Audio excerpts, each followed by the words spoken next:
If we can get everybody to take their seats.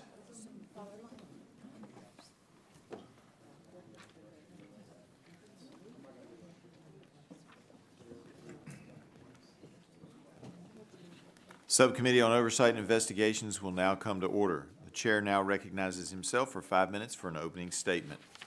Welcome to today's hearing. Today's hearing is a chance for members to check up on the implementation of Medicare Access and CHIP Reauthorization Act of 2015, more commonly known as MACRA. I believe we're in a better place now than we were prior to 2015 because of the work done by the members of the Energy and Commerce Committee, led by Dr. Burgess, to get MACRA enacted into law with overwhelming bipartisan support. MACRA charted a new course for Medicare and attempted to put it on a more sustainable financial path.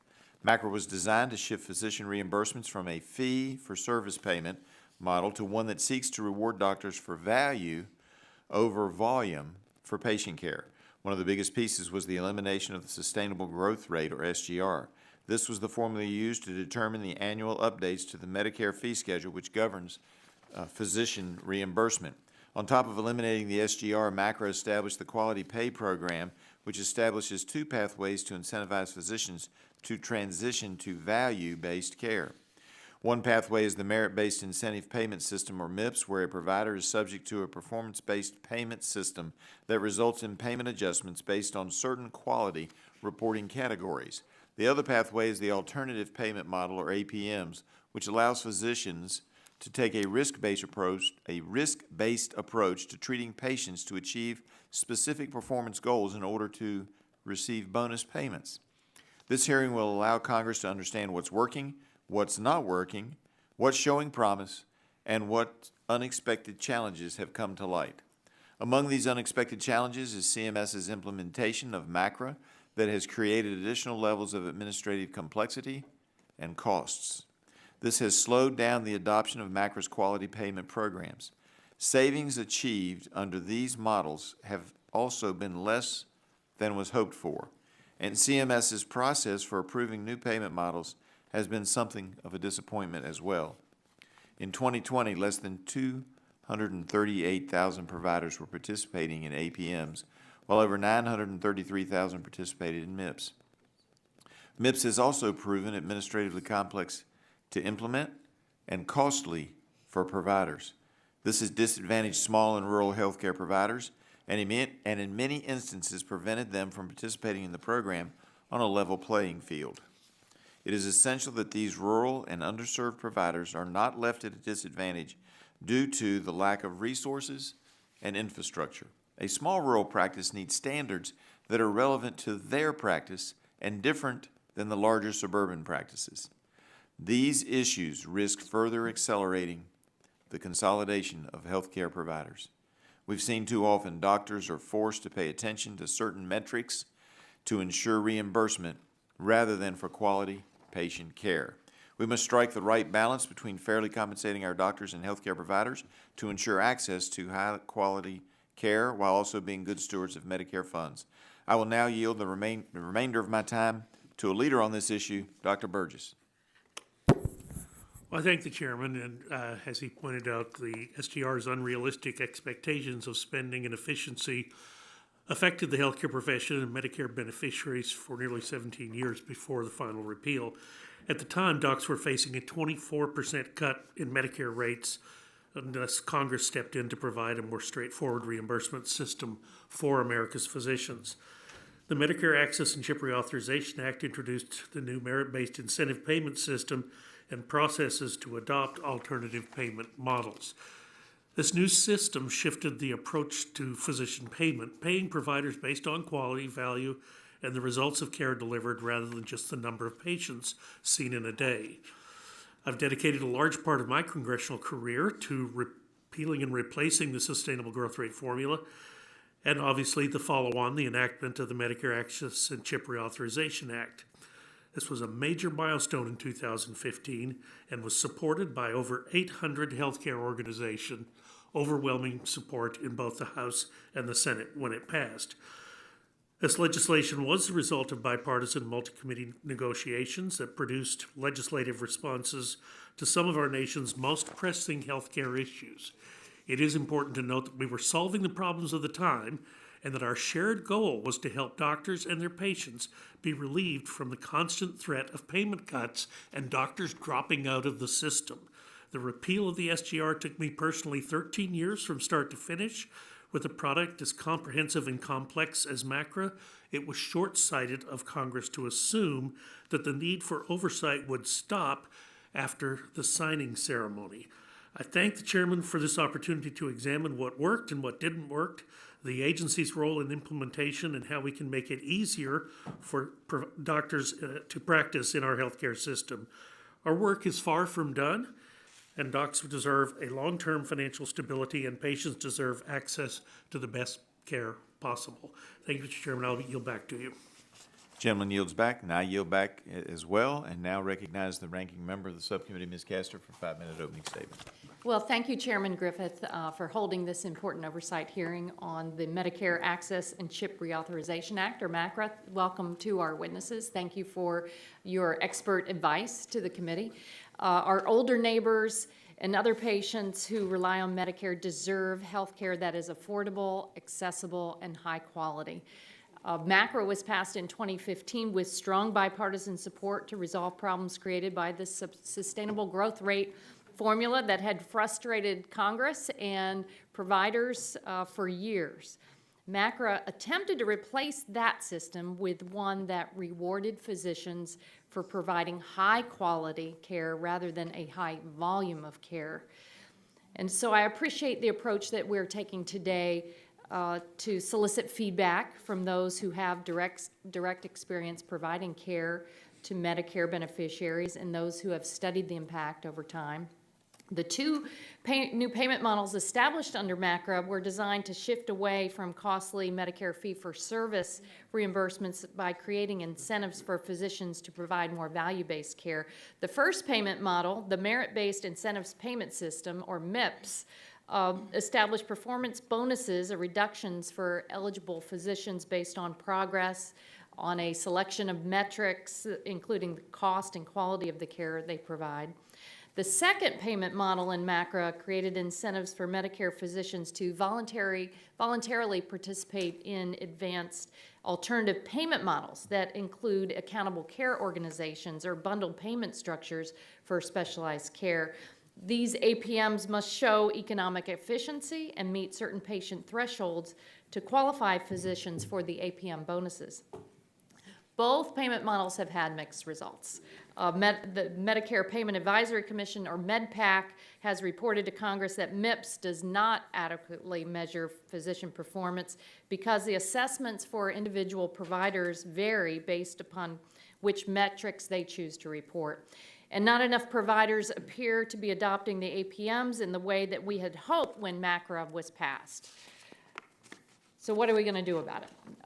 Well, to adequately pay physicians for improving the quality of care they provide to our neighbors who rely on Medicare, we need to be confident that the measures we use to assess and compare performance are meaningful and incentivize physicians to participate in these new payment models. The process of monitoring and improving current methods of assessing quality of care at Medicare physician payment systems is ongoing, and I hope that this hearing today will be a productive part of those efforts. The Centers for Medicare and Medicaid Services has launched a number of initiatives to ensure that our older neighbors who rely on Medicare are able to access excellent care when and where they need it. These include investing in greater participation in APMs that demonstrate patient benefits and cost savings to serve more patients, particularly in rural and other underserved areas.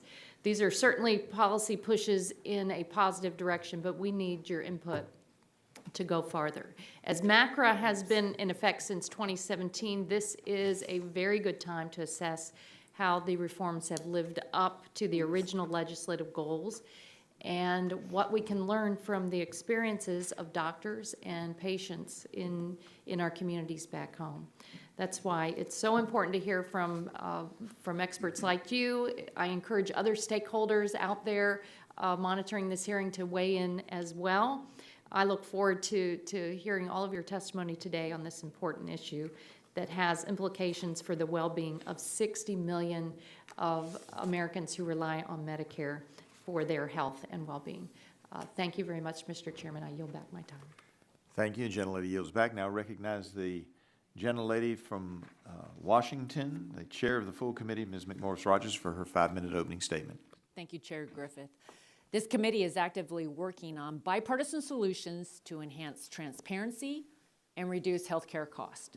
We moved a bipartisan health package through the full committee unanimously last month, and we're now focusing on how current laws facilitate quality care for American seniors. That's what we sought to do when Congress passed MACRA in 2015 in a bipartisan manner, and I want to join in thanking Dr. Burgess for his leadership on that effort. MACRA, which replaced the sustainable growth rate formula, brought stability to the medical provider community. For decades, the traditional Medicare fee-for-service system inadvertently incentivized the proliferation of low-value healthcare services by paying for volume rather than health outcomes for patients.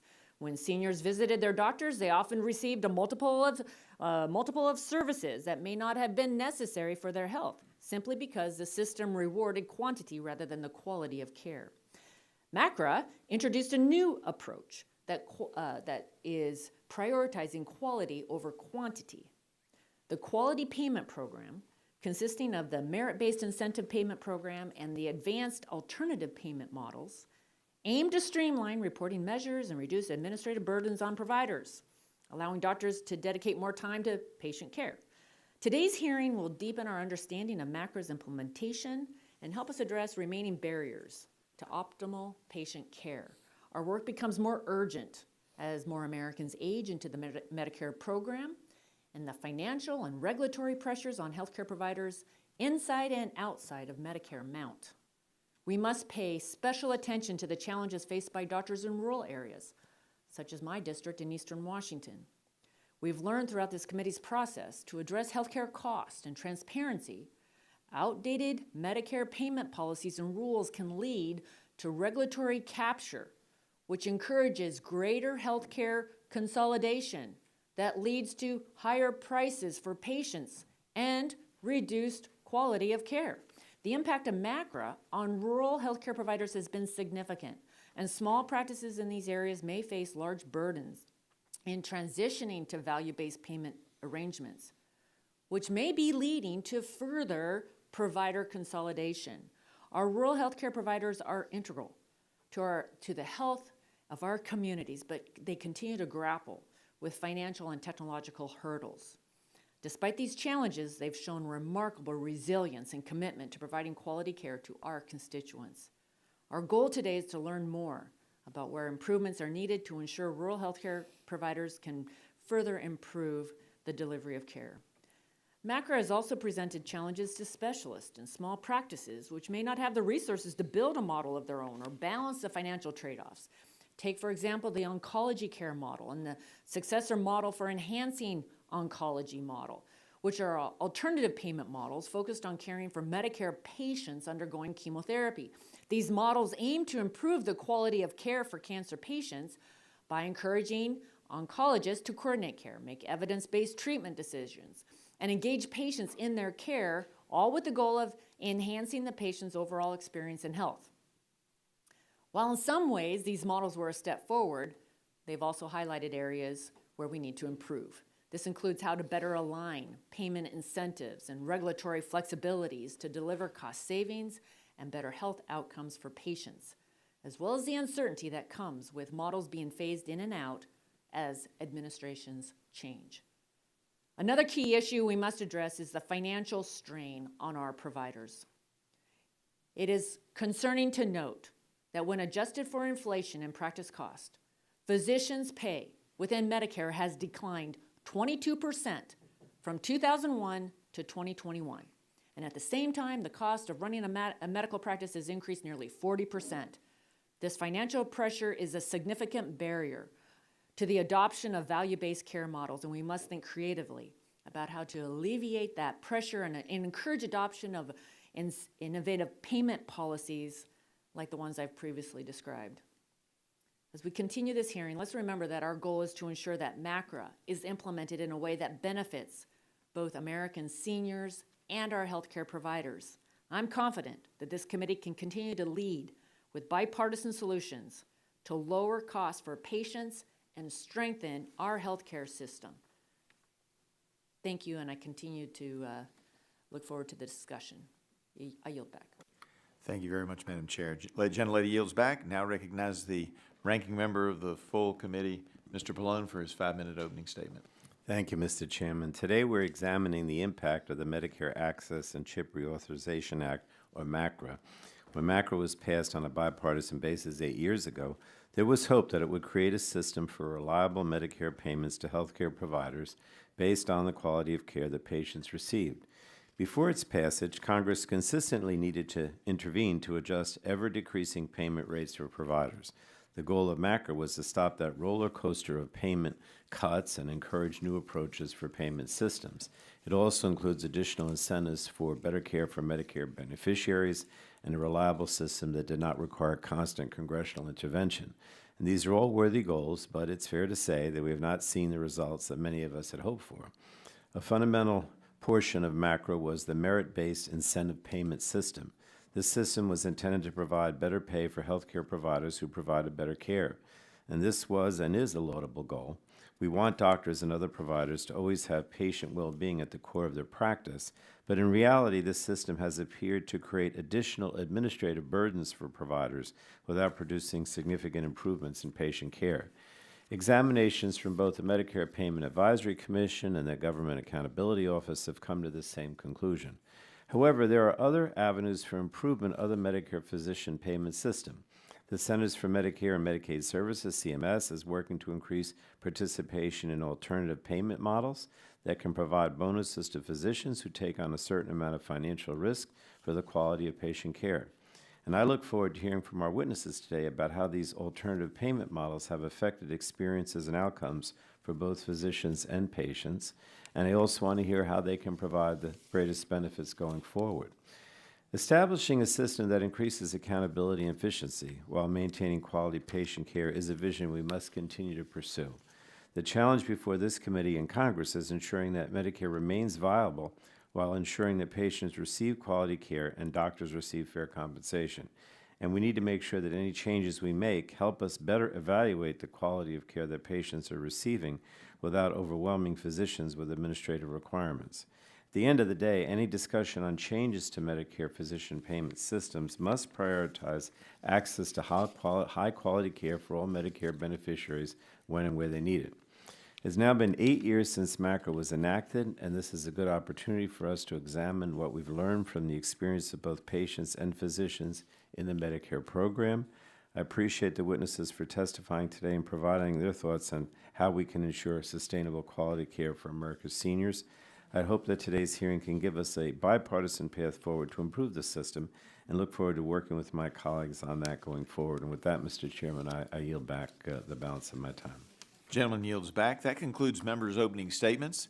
The chair would like to remind members that pursuant to the committee rules, all members' written opening statements will be made a part of the record, but please make sure you provide those written opening statements to the clerk promptly so that we can get that put into the record in the appropriate place.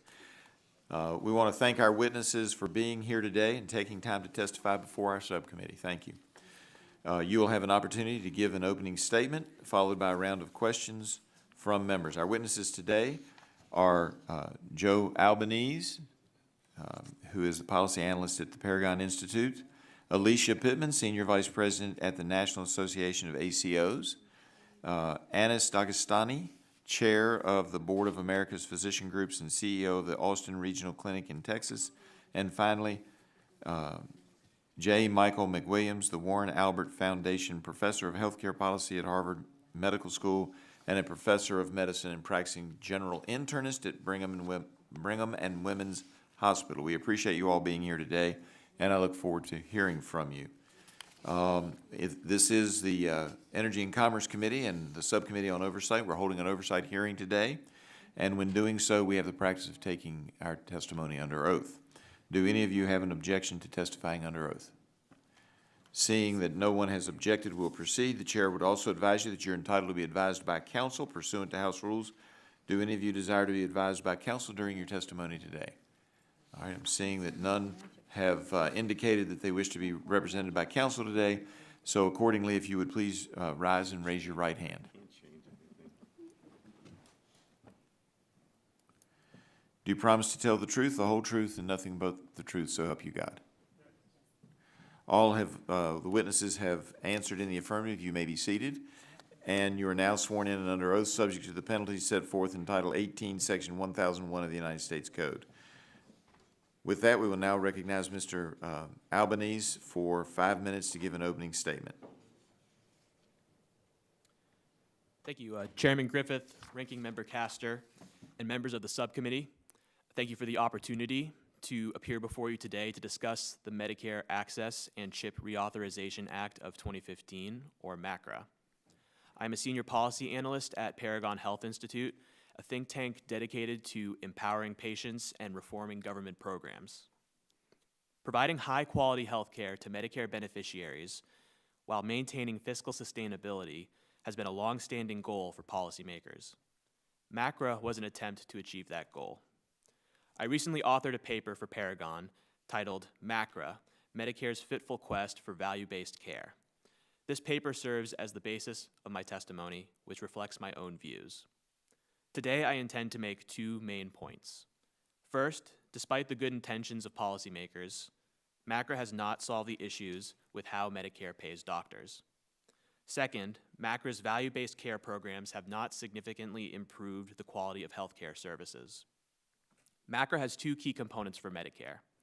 First, it set a schedule of statutory payment updates for physicians and other clinicians in Medicare, including a pay freeze between 2020 and 2025.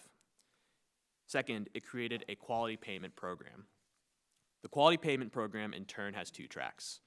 Under the first track, the Merit-Based Incentive Payment System, or MIPS, participating clinicians receive rewards or penalties based on their performance on certain quality metrics.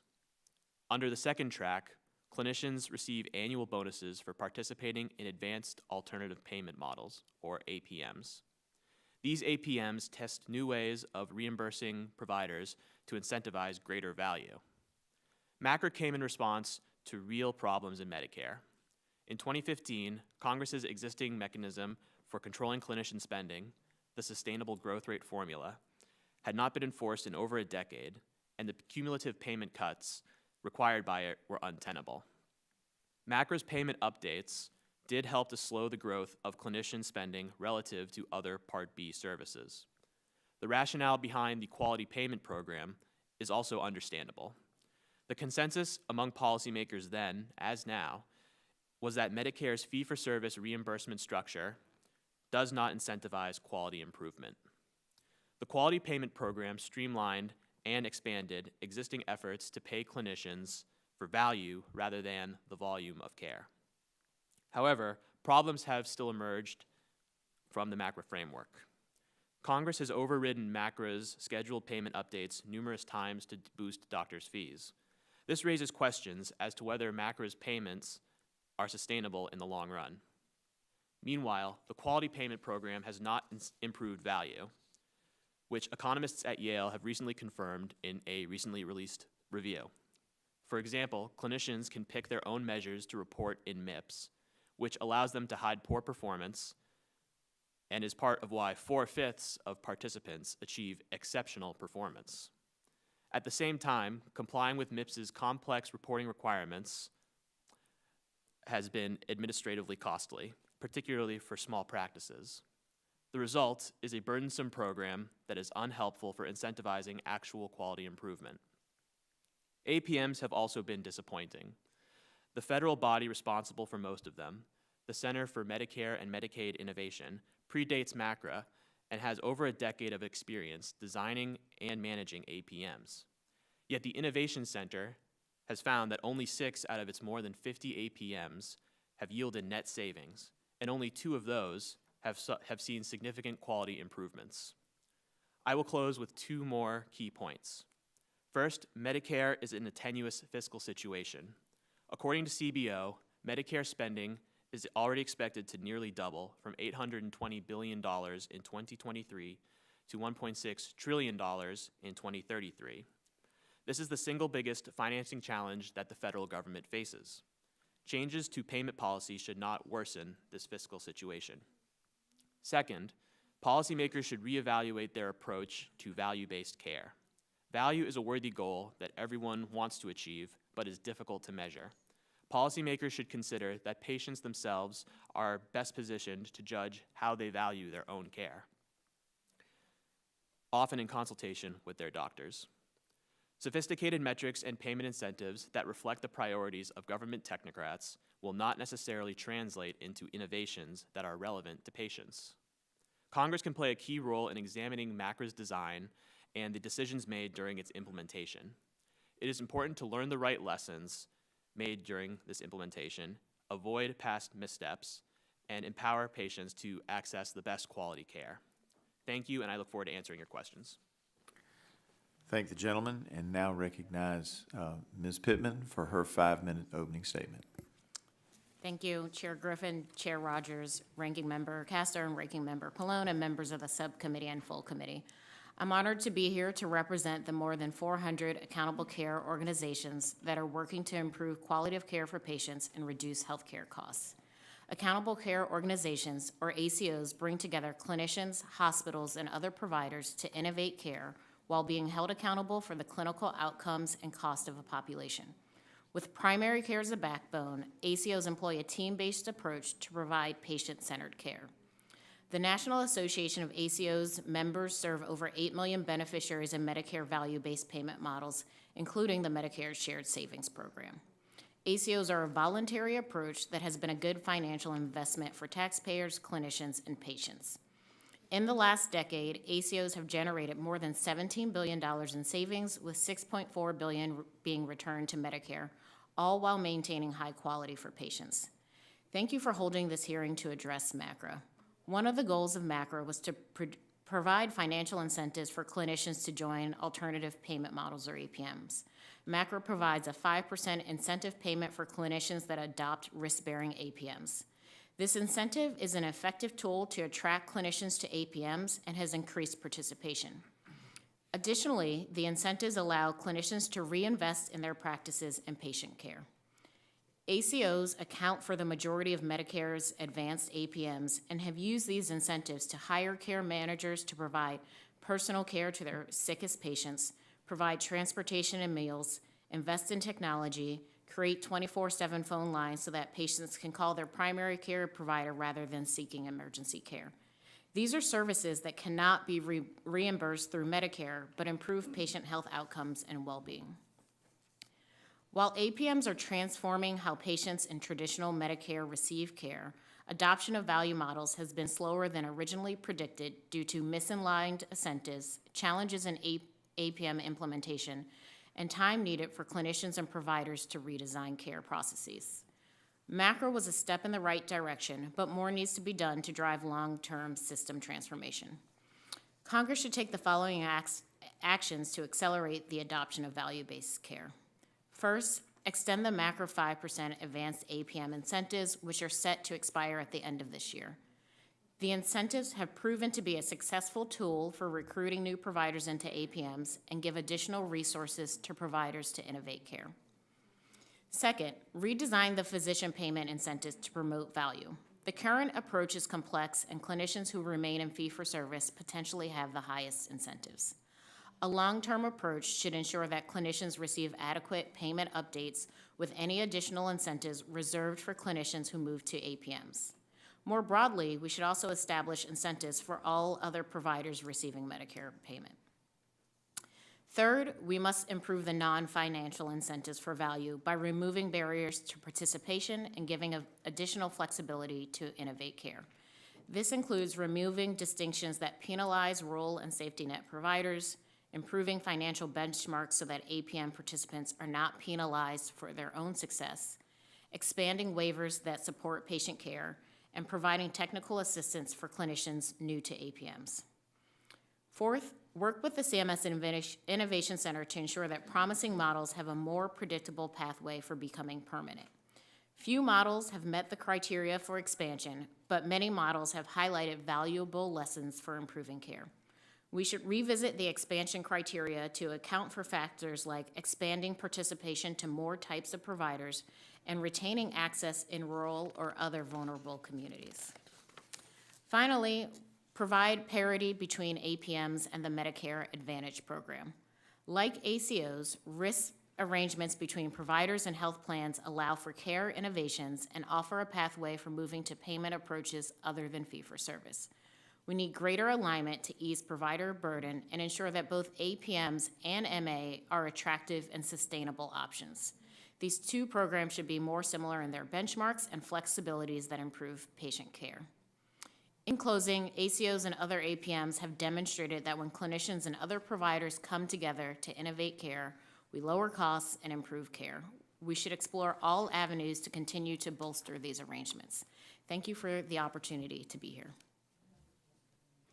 Thank you, Ms. Pittman. Now recognize Dr. Dagestani for his 5-minute opening statement. Good morning, Chair Griffith, Subcommittee Ranking Member Castor, and other distinguished members. Thank you for this opportunity to testify. My name is Dagestani. I'm a practicing primary care physician and specialized in internal medicine. I come here as the chair of the board of America's Physician Groups, or APG, as well as the chief executive officer of Austin Regional Clinic. APG is a national organization representing approximately 360 physician groups in 45 states. Our members provide coordinated, integrated, patient-centric care that is accountable. Let me interrupt you for just a second. The technical folks are telling me if you could move your mic a little bit closer so the C-SPAN folks can hear you. We could, but the C-SPAN folks may not be able to hear you as well. And we froze the time, so you're okay on time. If you want to back up a little bit, you can. Thank you. All right. APG is a national organization representing approximately 360 physician groups in 45 states. Our members provide coordinated, integrated, patient-centric care that is accountable for cost and quality. We engage in full spectrum of alternative payment model and Medicare Advantage. Collectively, APG groups employ or contract with approximately 195,000 physicians and care for nearly 45 million patients. APG groups also take care of 1.5 million in Medicare ACOs and nearly 10 million in Medicare Advantage. Austin Regional Clinic is a multi-specialty group that started 43 years ago. It's physician-owned, physician-led, and physician-governed. It is started by 2 family medicine physicians, a pediatrician, an OB-GYN, and a general surgeon and a pediatrician, coming together with the idea that we need to be organized, we need to be in a multi-specialty setting to be able to deliver good care. Dial 43 years later, we're 400 primary care physicians and specialists, 2,500 employees. We take care of 650,000 patients in the area, including over 55,000 Medicare Advantage patients. I have 3 main points to cover today. First, MACRA constituted a great step forward when enacted in 2015 because it repealed the unworkable sustainable growth rate SGR formula and moved beyond the fee-for-service payment for clinicians unrelated to quality or cost concern. It introduced a new merit-based incentive payment, MIPS, and built on existing structure of alternative payment model, including through planned physician-focused payment model. These changes created the incentives for clinicians to improve care for Medicare beneficiary while being attentive to cost. Adjusted for inflation, my second point is that all of these positive features for MACRA have had mixed success. Adjusted for inflation, Medicare payment to physician has fallen 26% from 2001 to 2023. MACRA's helpful incentives have not altered this picture of declining payment. Given shortage of primary care doctors and other healthcare organization workers and rapid price inflation, the financial pressure on many practices are growing. Many lack the capacity for technology and other infrastructure investment to fundamentally transform healthcare. These and other pressures are contributing to the consolidation among physician practice, a phenomena with which this committee has been appropriately concerned. Despite best intention, the MIPS program has failed to drive sufficient improvement in quality and cost. MIPS assume that motivating individual physician to do better will lead to improved quality and optimal resource use, even if, as of now the case, only half of the doctors participate. In fact, it takes groups of clinicians and multiple aspects of the healthcare system, not just doctors, operating in the right incentive to transform healthcare. These realities lead to my third point: MACRA should be re-engineered to fully fuel the transition to value-based healthcare that has broad bipartisan support in Congress for nearly 2 decades. Although overall Medicare saving from accountable care organization has been low, participating by physician group is positively associated with saving. I currently serve as the chair of medical officer of Seton Health Alliance, and an ACO in partnership with Ascension Seton Healthcare Family. In 2018, our ACO generated top quality result and $10 million in saving. An example is I had a patient in clinic who've had 65 ER visits in 1 year, every Saturday of the year and few others. They were mostly for insecurities: access to medication, access to health care, and access to food and access to transportation. I worked with the patient, with our nursing staff, with many other in the community to address many issues, including medication support, food security, social services. 1 year later, the patient had 20 office visits and 12 ER. Patient got much better care, holistic care. The cost was lower, but this cost cannot be recouped through the current Medicare fee-for-service claims. The patient at the end did much better from a quality, but again, the cost was not recouped. Unfortunately, these value-based care models face headwind that policymakers should address. In my written testimony, I advanced 5 critical solutions, but in the interest of time, I'll focus only on one. The current structure of MACRA should be replaced with far greater incentive and possibly mandatory requirement to move to primary care capitation and total risk and global capitation Medicare. For practices new to value-based care, policymakers should dramatically increase upfront payment for infrastructure and technology, especially for small physician practices in rural area and those serving vulnerable population. The alternative is likely to be more likely primary care deserts and ongoing practice consolidation. The looming fiscal crunch that will ensue from rising healthcare spending and the declining health status of many Americans create a burning platform for change. We at APG and Austin Regional Clinic look forward to working with you further to advance improvement in the U.S. healthcare for benefit of patients, provider, and taxpayer. Thank you. Thank you. And the gentleman yields back. Thank you. Dr. McWilliams, you're now recognized for your 5-minute opening statement. Thank you. Chairman Griffith, Ranking Member Castor, members of the subcommittee and full committee, thank you for holding this hearing today and inviting me to testify on the status of MACRA. My name is Michael McWilliams. I'm a professor of healthcare policy and professor of medicine at Harvard Medical School and a physician at Brigham and Women's Hospital. I also serve as a senior advisor to the CMS Innovation Center. My testimony today reflects my own views and focuses on 2 major pieces of MACRA: the Advanced Alternative Payment Model, or APM bonus, and the Merit-Based Incentive Payment System, or MIPS. These payment reforms were intended to encourage the provision of efficient and high-quality care in the Medicare program. These are important goals, and the reforms were well-intended, but their effectiveness has been limited. The problems are ones of design, addressable in the case of the APM bonus, but more intractable in the case of the MIPS. Taking a step back, Medicare looks much different than it did when MACRA was enacted. Over half of eligible beneficiaries are now enrolled in the rapidly growing Medicare Advantage, or MA program, and while much of the care in traditional Medicare is now provided in promising APMs such as accountable care organizations, or ACOs, participation in those models has stalled in recent years, and traditional Medicare is shrinking. Particularly with the APM bonus set to expire next year, ending a key provision that was to encourage participation in APMs, it's a good time to take stock of MACRA and how its provisions could be restructured to better advance the goals of payment reform in Medicare. My testimony makes 6 main points. First, APMs are promising and worth encouraging.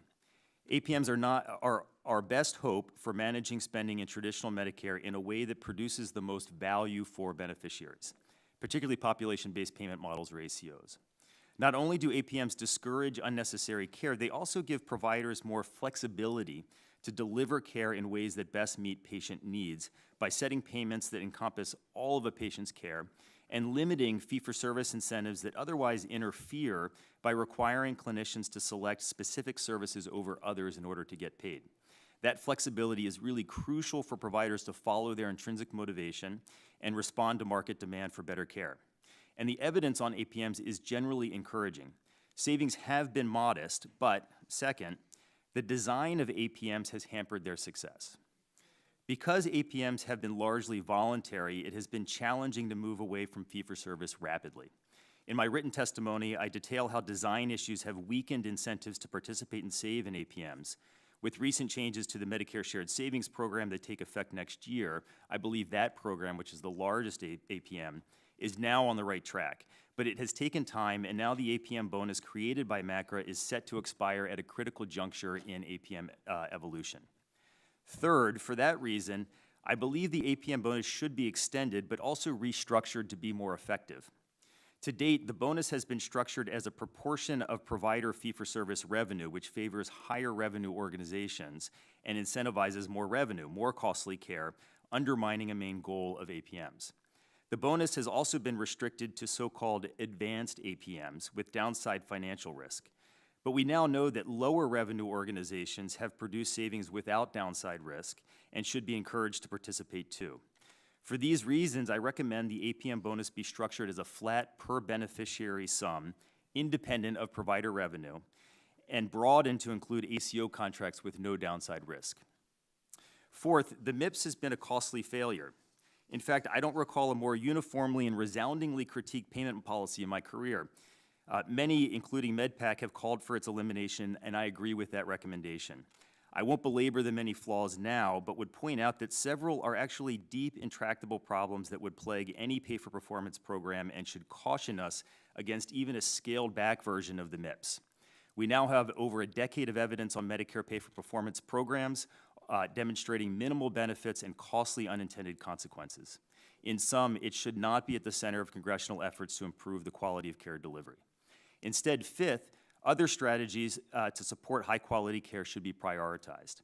These include building better data systems to support providers and promoting competition. Competition exerts the primary external check on provider quality, as unhappy patients or unhappy clinicians can vote with their feet. These strategies may be beyond the scope of this hearing, but I note them to make the point that eliminating the MIPS is not conceding defeat. Finally, any discussion of Medicare reform must consider the implications of Medicare Advantage's rapid growth. As MA grows, and if APMs resume their growth, the MIPS will soon become obsolete and unworkable as the residual population becomes too small to support it. As MA grows, APMs also shrink. Thus, any discussion of the value and future of APMs begs for a discussion of the value and future of traditional Medicare, especially its role as a public option in facilitating regulation of MA and strengthening the Medicare program as a whole. Thank you again for inviting me to join you today. I look forward to your questions. I thank all of you for your testimony. Wow, a lot of information in there to try to digest. We'll now move to the questioning phase, and I will begin by recognizing myself for 5 minutes. So many of my questions have in fact been answered, but I'm going to give you a chance, Ms. Pittman, to expand on what you think we need to be doing to get more alternative payment models working, because the transition has been, as all the witnesses seem to have said, slower than we envisioned.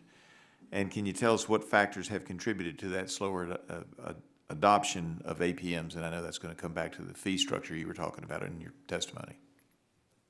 Yes, thank you for that question. So part of the slow adoption has been, one, just the COVID-19 pandemic. That is when we see a tapering off of more clinicians entering the models. You don't want to take risks when you're dealing with a lot of other issues. Beyond that, it gets to some of the challenges that are at the baseline of these alternative payment models. So having the adequate budget to address your patients, bringing other types of providers into the models. I mentioned both rural providers and specialists in my written testimonies. There are some things based in the models that make it challenging to bring on those types of providers. For rural providers, the focus there is access and not necessarily wanting to achieve savings. And so all of the alternative payment models have cost savings based into it. And so we might have to think of a different paradigm where for certain rural providers, you are giving them a baseline budget that doesn't have cuts on top of that as the ACO models do. If you take, for example, a critical access hospital, they are paid at cost. Even if you reduce the number of admissions to a critical access hospital, their payment remains the same. It's really hard to put that in the framework of a shared savings approach. In terms of things that we can do to accelerate more providers into the models, one, it is to address some of the base framework with the models in terms of benchmarks and how you get more providers to participate. I think also I mentioned the incentive payments. That's a huge piece that has drawn more clinicians into the models. It's a huge incentive when our ACO members go out and try to recruit practices. Talking about this incentive payment is really a way that brings more clinicians to the model. Those incentive payments go directly back to the practice, it's not to the ACO, and those practices use it for innovating patient care. So one of the great examples that I've heard from a practice that is part of one of our members is they created this thing they call the BAT phone, the before all that phone. So with that phone, it is a 24/7 line that goes directly to someone in the practice. And instead of seeking emergency care, they ask all of the members of that practice to just call the BAT phone. And that has been incredibly successful. But that requires additional staff time, more staff to answer the phone. And so with that, in the absence of having these incentive payments, they wouldn't be able to do that. I think one of the challenges with the incentive payments that we would want to see addressed for the long term is thinking about how we sort of speed up the incentive over time. Right now, it's a 2-year delay, and if we could sort of shorten that time so that the practices get that money in hand faster, they can innovate care faster. Thank you. Dr. McWilliams, I noticed you nodding your head on some of that.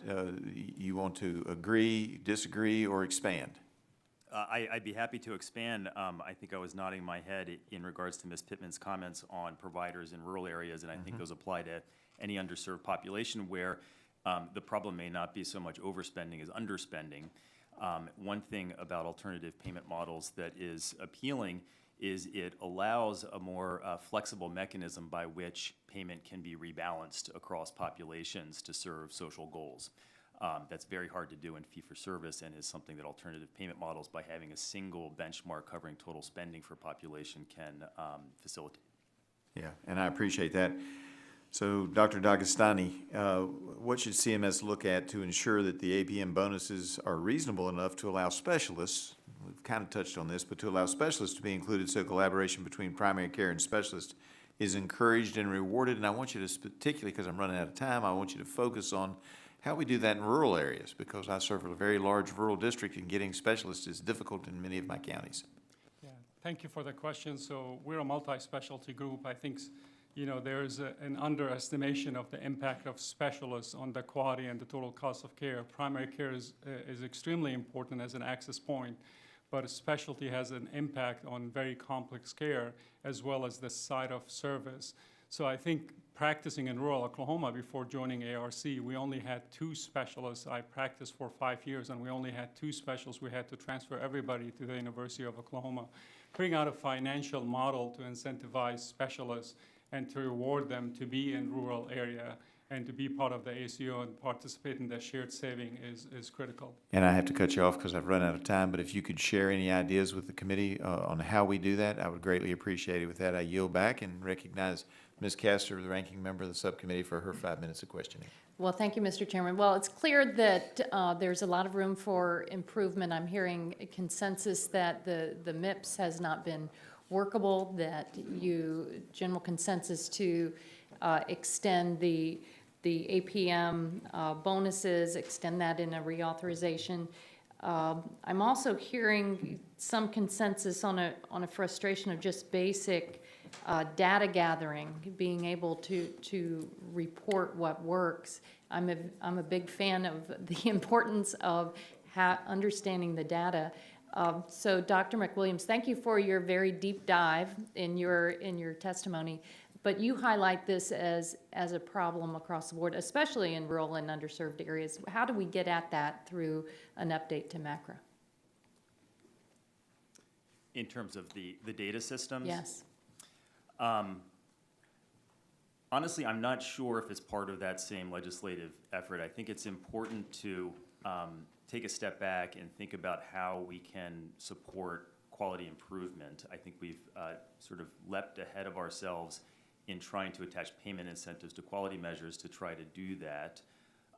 But there, as Representative Castor, you are alluding to, there is a lot we can do to build data systems to better support care for patients.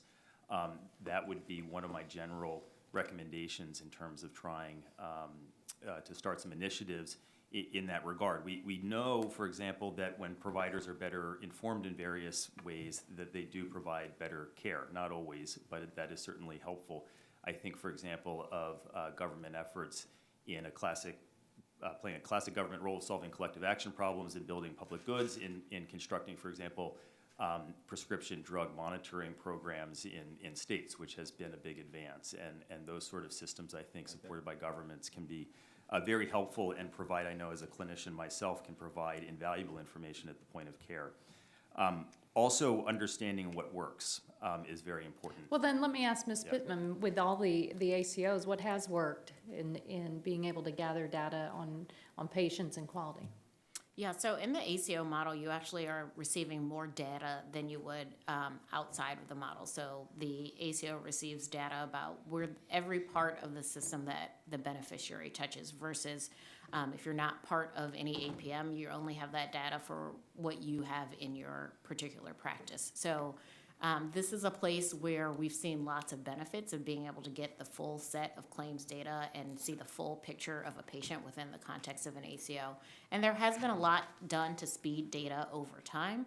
ACOs receive monthly files that give them all of the data for all of their aligned beneficiaries. There's work being done to speed that up. Everyone always wants it faster, but that is a place where there's been a real benefit from the programs. Dr. Dagestani?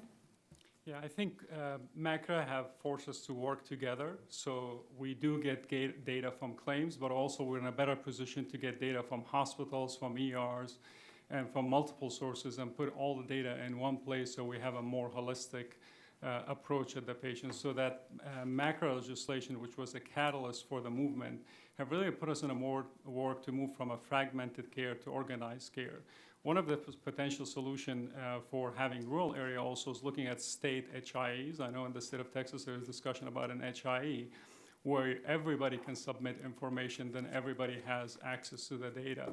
And we've been engaged in that program as well and hoping that will yield some result. The challenges for that is the cost. So in a group like ARC, it is $22,000 per FTE cost of putting the IT infrastructure.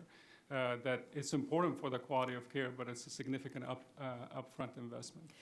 So the long-term health of the Medicare Trust Fund is, we're in a very serious position, and then there's a recent report that Medicare Advantage is, all of the groups there are receiving significant overpayments. It was $75 billion, which was, I think, 3 times what MedPAC had projected. What do we need to consider here on MA as we update MACRA and move ahead, Dr. McWilliams? I think this is an excellent question and probably the biggest one before us today in terms of Medicare reform. That's absolutely right that the payments to Medicare Advantage are well in excess of what we spend in traditional Medicare. Part of the reason for that additional spending, it seems, has been that has allowed us to expand benefits for seniors in the Medicare Advantage program, which is a worthy objective. However, one that we have not sort of addressed head-on or directly in Medicare reform. I'm certainly in favor of doing that more directly in the traditional Medicare program to expand the basic benefits package so that there is a good insurance program on both sides of Medicare. And in the process, that would allow us to engage in additional regulatory reforms to cut back on some of the overpayments, for example, for risk coding in Medicare Advantage, while preserving benefits largely in Medicare Advantage.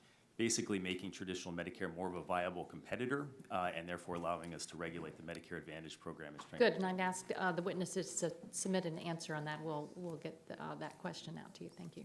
I yield back. Generally yields back. Now recognize the chairwoman of the full committee, Ms. McMorris Rodgers of Washington, for her 5 minutes of questioning. Thank you all for being here. I represent 12 counties in eastern Washington. Much of my district is rural, so we live every day the challenges facing rural healthcare providers. And these challenges run from higher rates of chronic diseases to difficulties recruiting, retaining critical healthcare workers, to limited access to high-speed internet.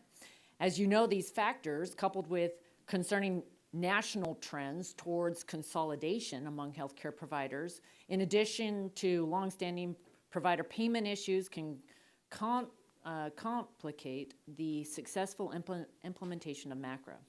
Ms. Pittman, what are some of the most effective strategies or practices that have been used to navigate MACRA's requirements in rural settings? And how can these strategies be further supported or expanded to better assist rural healthcare providers and improve patient outcomes, especially among smaller specialty providers? Thank you for that question. We have 3 members in your district that are really addressing the rural communities in innovative ways. They're doing this through the ACO model. Because of their ability to manage to a total cost of care budget, they can shift resources to the appropriate place and put in technology or solutions that ensures that they're able to remotely communicate with their patients. They rely heavily on telehealth. Telehealth is an area where there has, prior to the flexibility provided during the public health emergency, was a waiver that was allowed in ACOs. We think this is one of those non-financial incentives that brings more providers to APMs because they are able to take advantage of those benefits that help them address their patients differently. I think in terms of some things that we can improve, it gets to how the models are structured and how you define a budget for the population. As Dr. McWilliams said, in rural and underserved communities, we are dealing with a problem of being underserved, and there we are likely going to need to spend more money than we have historically. And the models are based on reducing your costs based on your historical costs. So to bring more rural providers in, I think we have to think about how we set the budget appropriately to address an underserved population. Thank you. Dr. Dagestani, certainly in recent years, we're seeing more doctors, especially small independent practices, they just simply don't have the resources to comply with all the rules and processes that larger organizations have been able to master.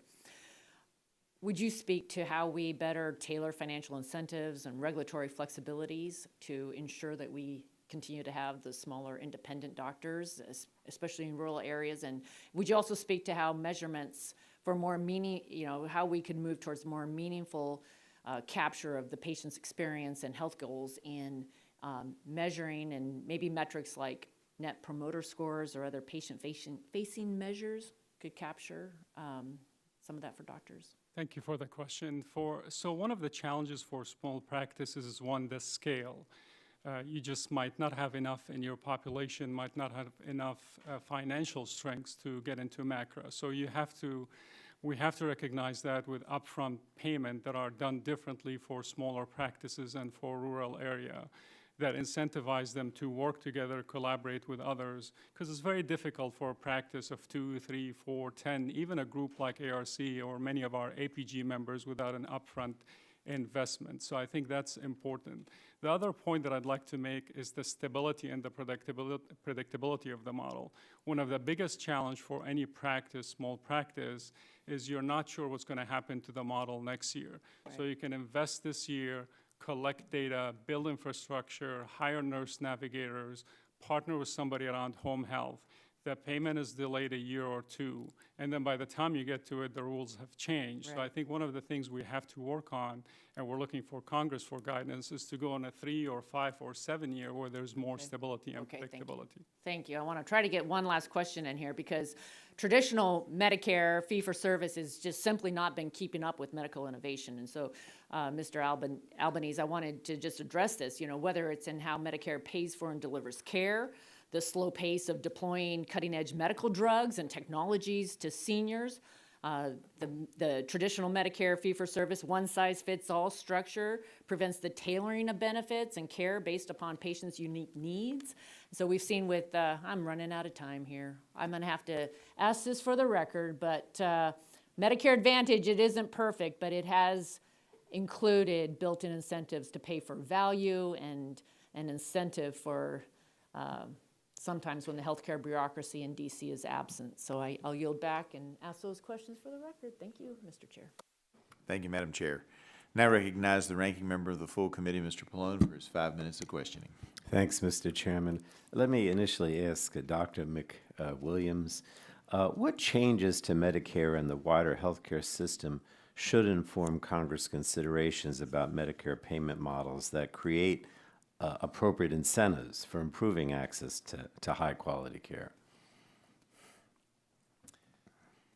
Well, when I think about the things that Congress can do, particularly within the context of MACRA, I do think that a continuation of the participation incentive is very important, in part because we have not had yet an era during this phase of payment reform in which we've had both the participation incentives and well-designed APMs that give all providers a chance to participate and prosper financially by providing more efficient care.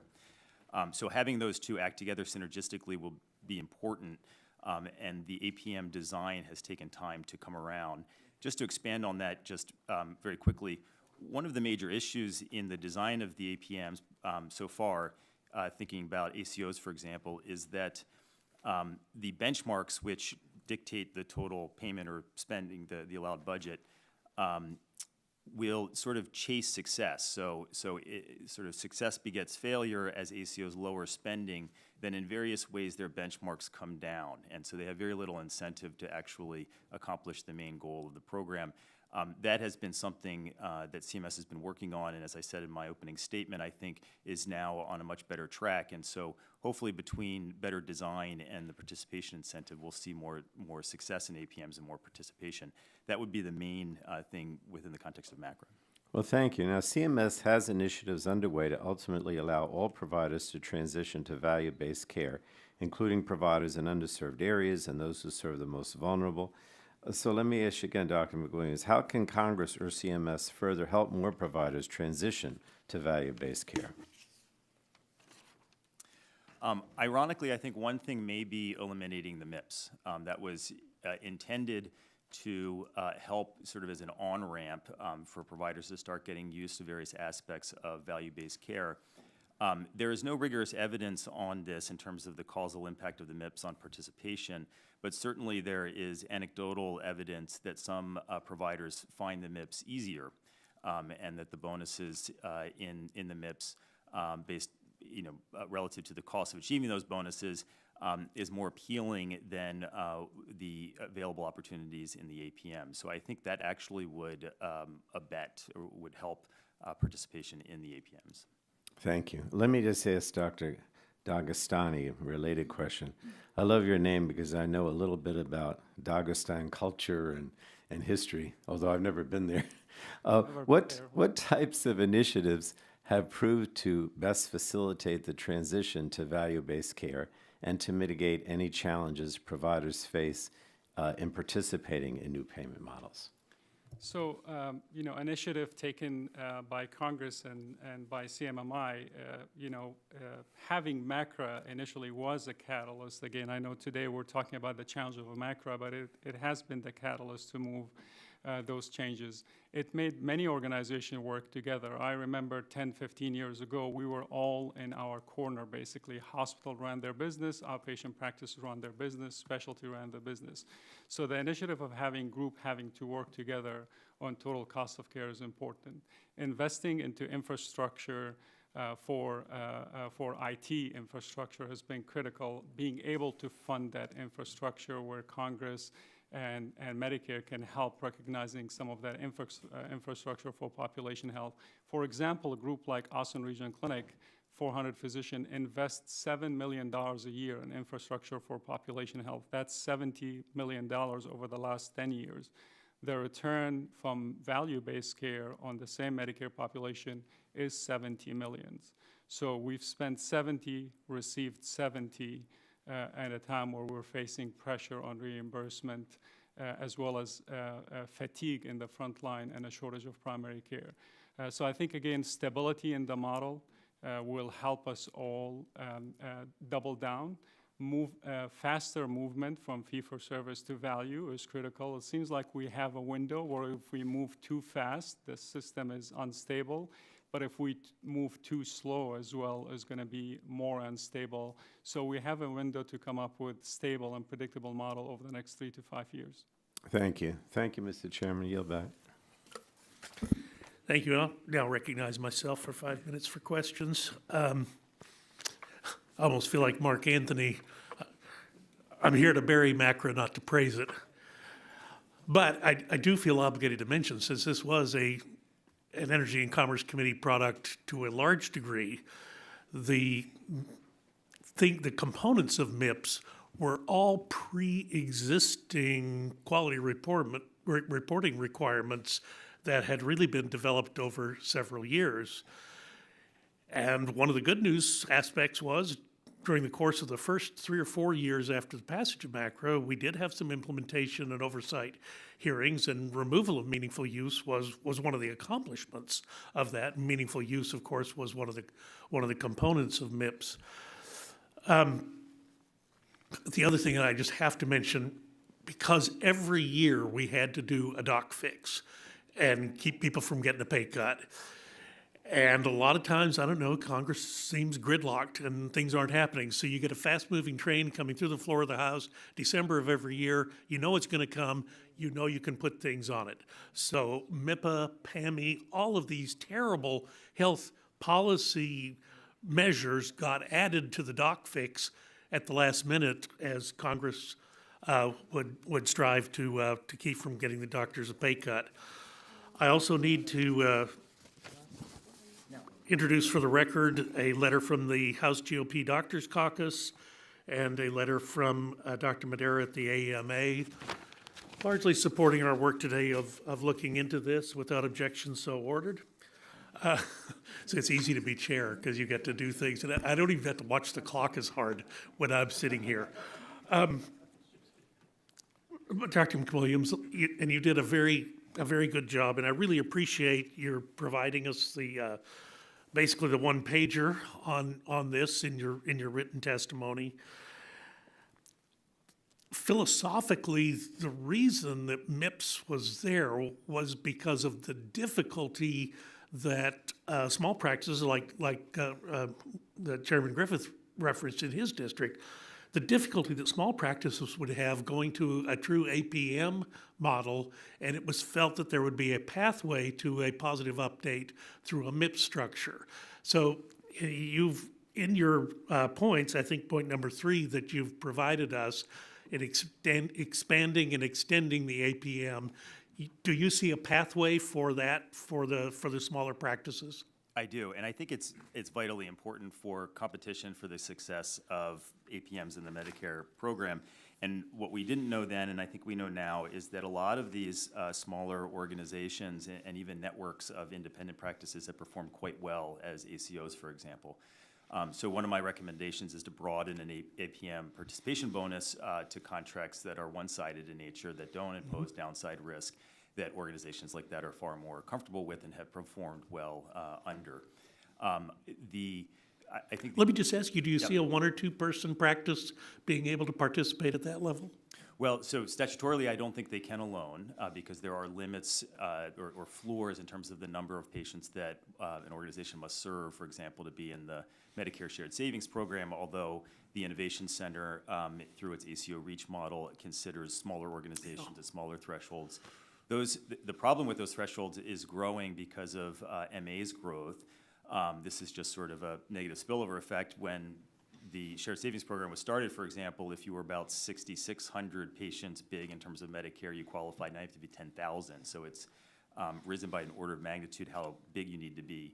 So we could consider lowering those thresholds. You'd have to. Would have to, for sure. And then I think what we've also seen is some actors come in into the arena and convene smaller practices to try to achieve the scale for some of the back office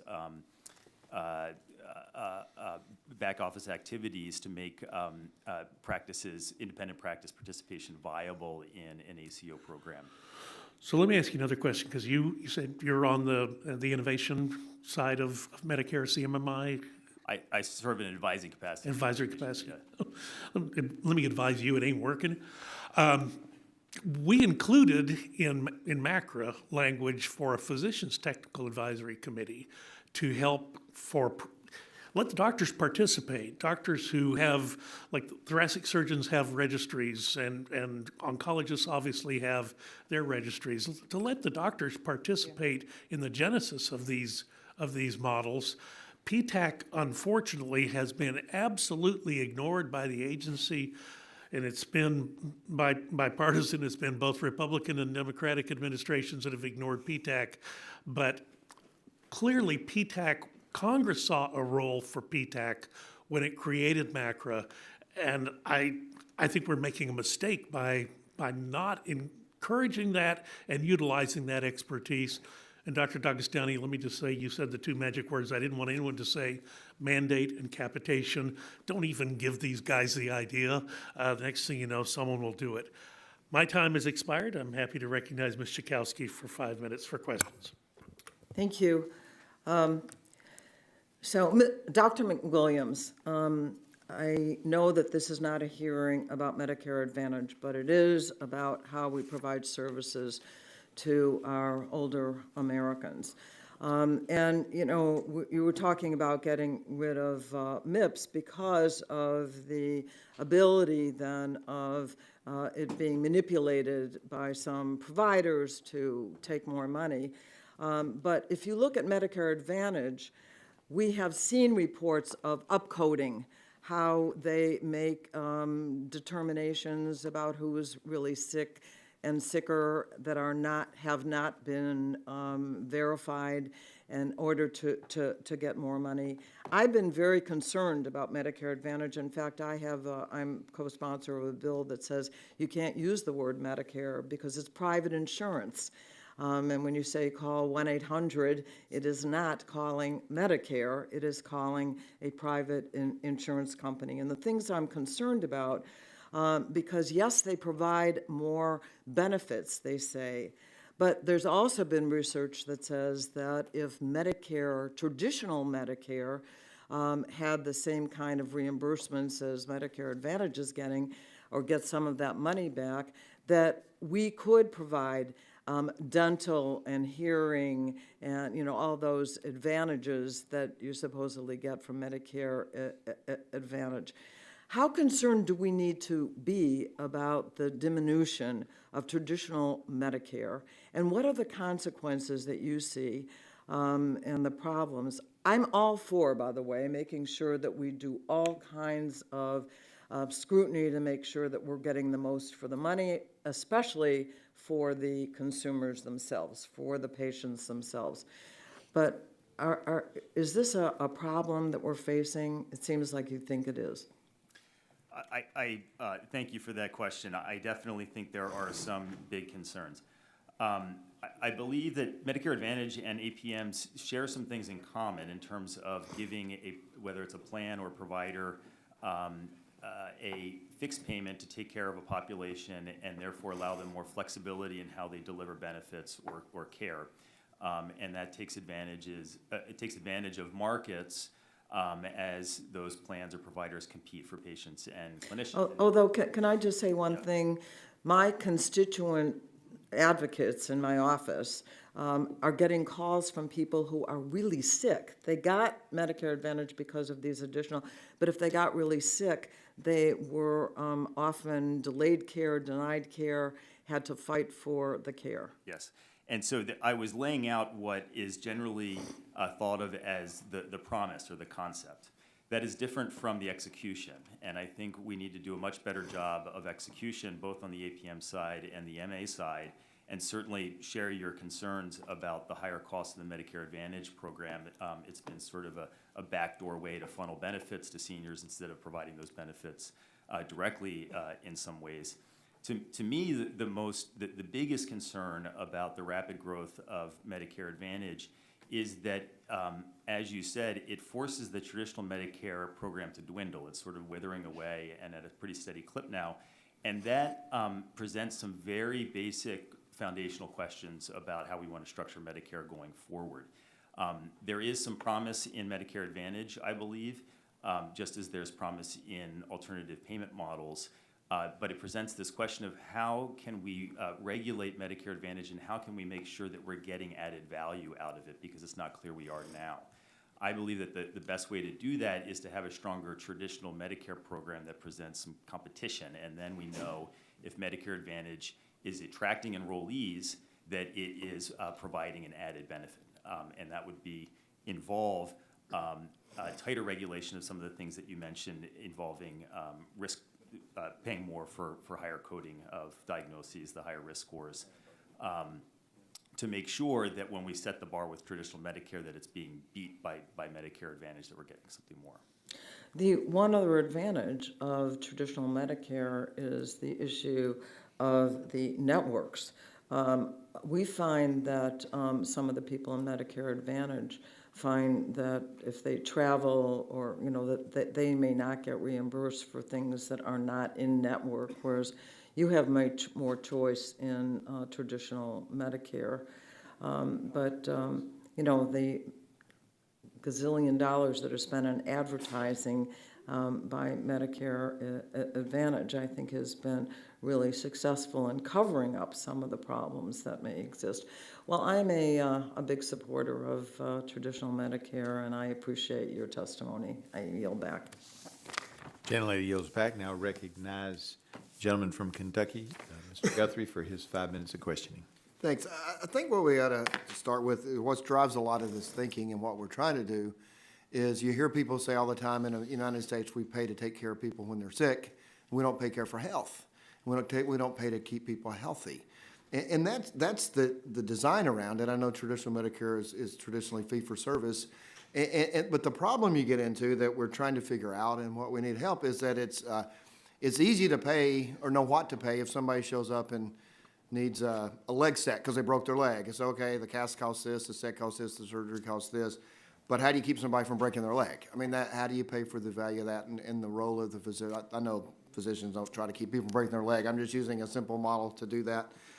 And so when you say value, when you say I'm going to do a blood test, that's different. When you play for value, how do you, and it seems like what we've done is created a way to try to measure value that's created overhead for practices don't participate. I mean, that's the problem. So how do you make it simple enough that your people can participate, but you make it meaningful enough that you know you're getting value? And so the question, I guess, Mr. Albanese had a couple of questions. You kind of answered them in your opening, in your testimony. MACRA was intended to have healthcare providers to be more efficient and to have better outcomes for their patients and save Medicare money overall. And it seems like we haven't achieved those objectives. And the question is it I asked Dr. Burgess, he's the expert, a lot of this, it's hard to follow him. Okay. Is it design or is it implementation? And the thing is, it's both.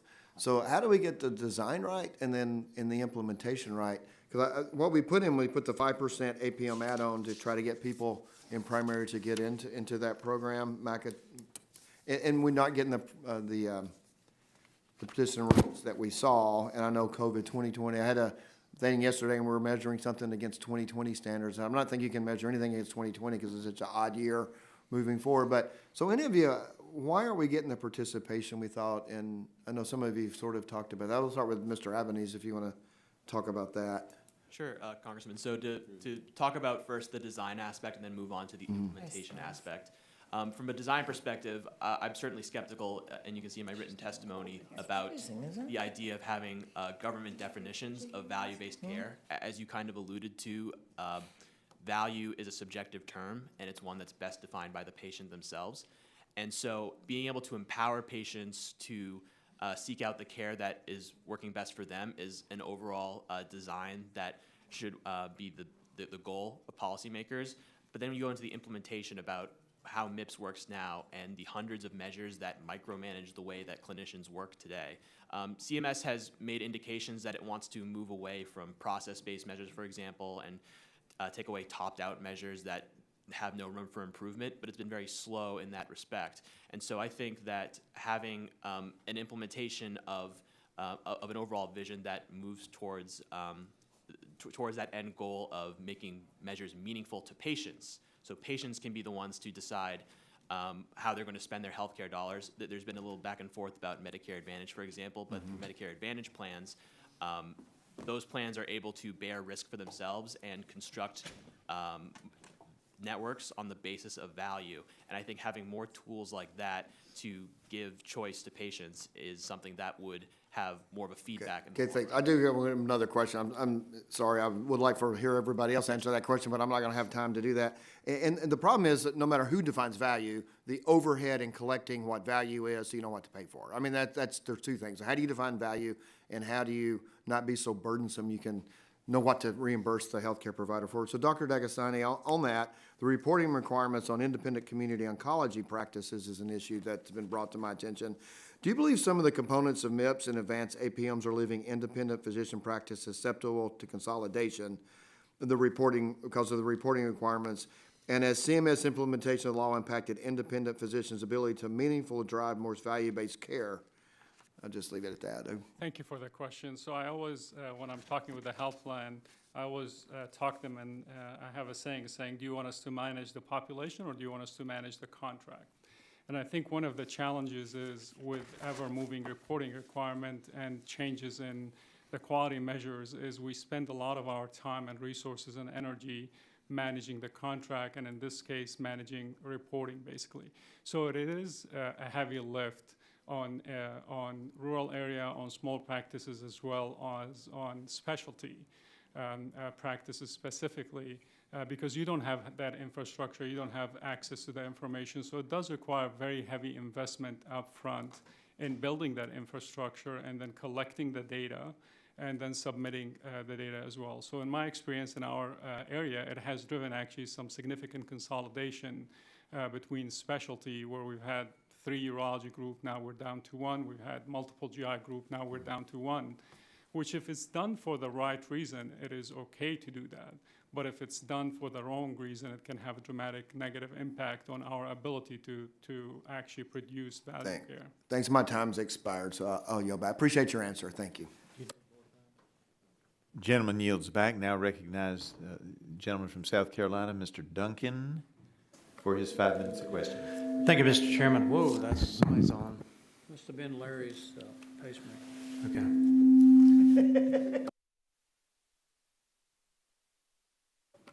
We'll try that again. Stop the clock. I think it's Paul. All right, so we'll just keep pushing it. You want to slide over here? Yeah, do you want to switch chairs? That's probably the best alternative. We had this issue before in this committee. Yeah, we're going to turn it over to the Technology Subcommittee to solve this problem. We are the premier technology committee in the United States House of Representatives. Okay, Chairman. all right, so Yeah. the clock got restarted. You know, I believe that chronic care management is a meaningful, commonplace way to lower patient cost, and as a conservative solution, provide higher standing of care for seniors with chronic care needs.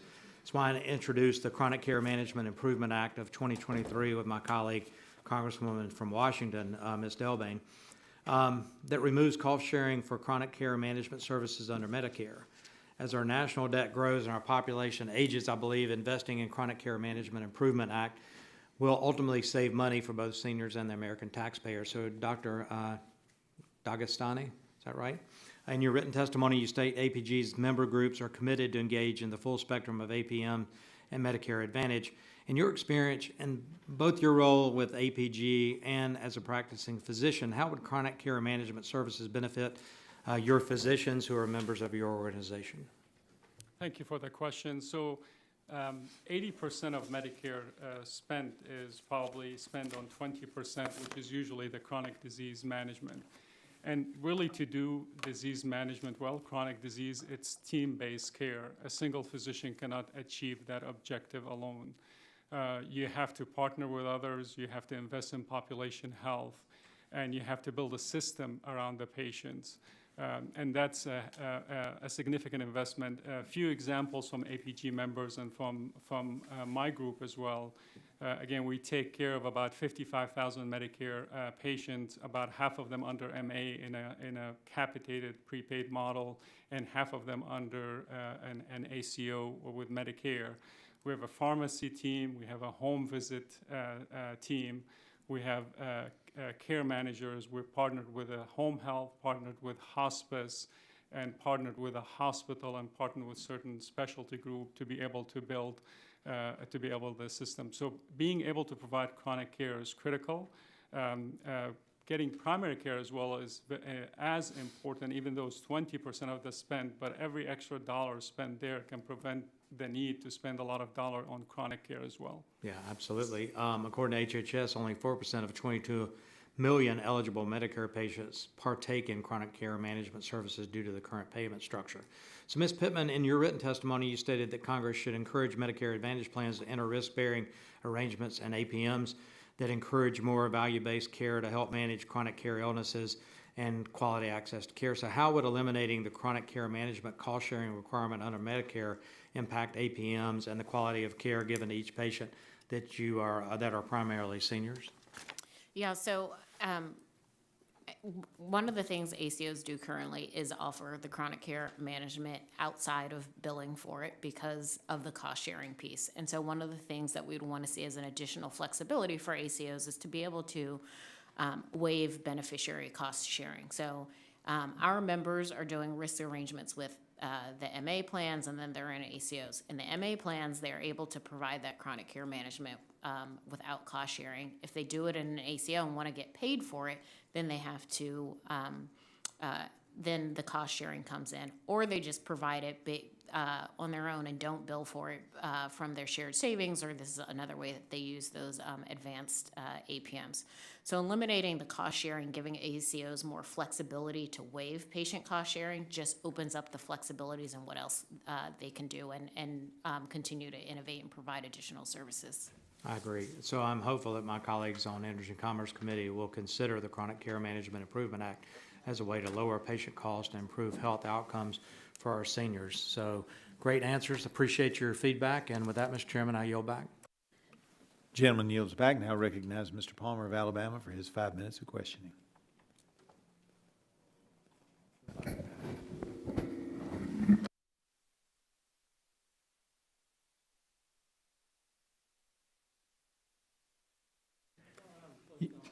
You could stay up here on the top row. You've got enough seniority to keep up here. There you go. I'm going to start out asking what it would cost to get better technology for our hearings. I do have some questions along the same lines as everybody else. And Dr. Albanese, in your testimony, you mentioned concerns about CMMI's lack of transparency in its operations decision-making. Can you provide some specific examples? Certainly, Congressman. So the studies that I had cited in my testimony kind of allude to this a bit, but the overall findings from CMMI's own analysis of its first decade of models and of its operations looked at over 50 models. Those aren't all APMs that are eligible for the bonuses under MACRA, but even with that broader pool, only about 6 of those had yielded net savings, and very few have yielded significant quality improvements. Many of the advanced APMs that did yield quality improvements in turn did not yield net savings. So that's a track record from their own analysis that you're not achieving the goals that it had set out to achieve. But payments were made nonetheless, even though would you consider those payments that were made, would you classify those as improper payments? I would say that the payments that are being made are not transforming the value of care as they were promised. Right, so the amounts paid should have been lower. If you're not achieving the objectives, they wouldn't have qualified for that level of payments, what I'm saying. So Yes. So that could be classified as an improper payment. I would say that the analysis that has been done of CMMI, it's been far above what's been projected. And so you're correct that it has been costing Alright. more The than re- it should have been saving. The reason I bring that up is because we've got an enormous issue with improper payments. I think in the last GAO report, it was about $47 billion, and it's been mentioned in the opening statements here about the pressure on Medicare, particularly it's going to almost double. I think it was you that made that point. So if we're looking at new payment models, alternative payment models, and Ms. Pittman, you mentioned the same thing about the lack of transparency. I think we have to address some of the other things, underlying issues related to these models, so that people are getting paid what they should get paid. At the same time, we're incentivizing a higher quality of care. Does that make sense in the context of what we're talking about here? That we want to make sure that we're not spending more money than we should, and that the money that we do have goes where it needs to go. Ms. Pittman?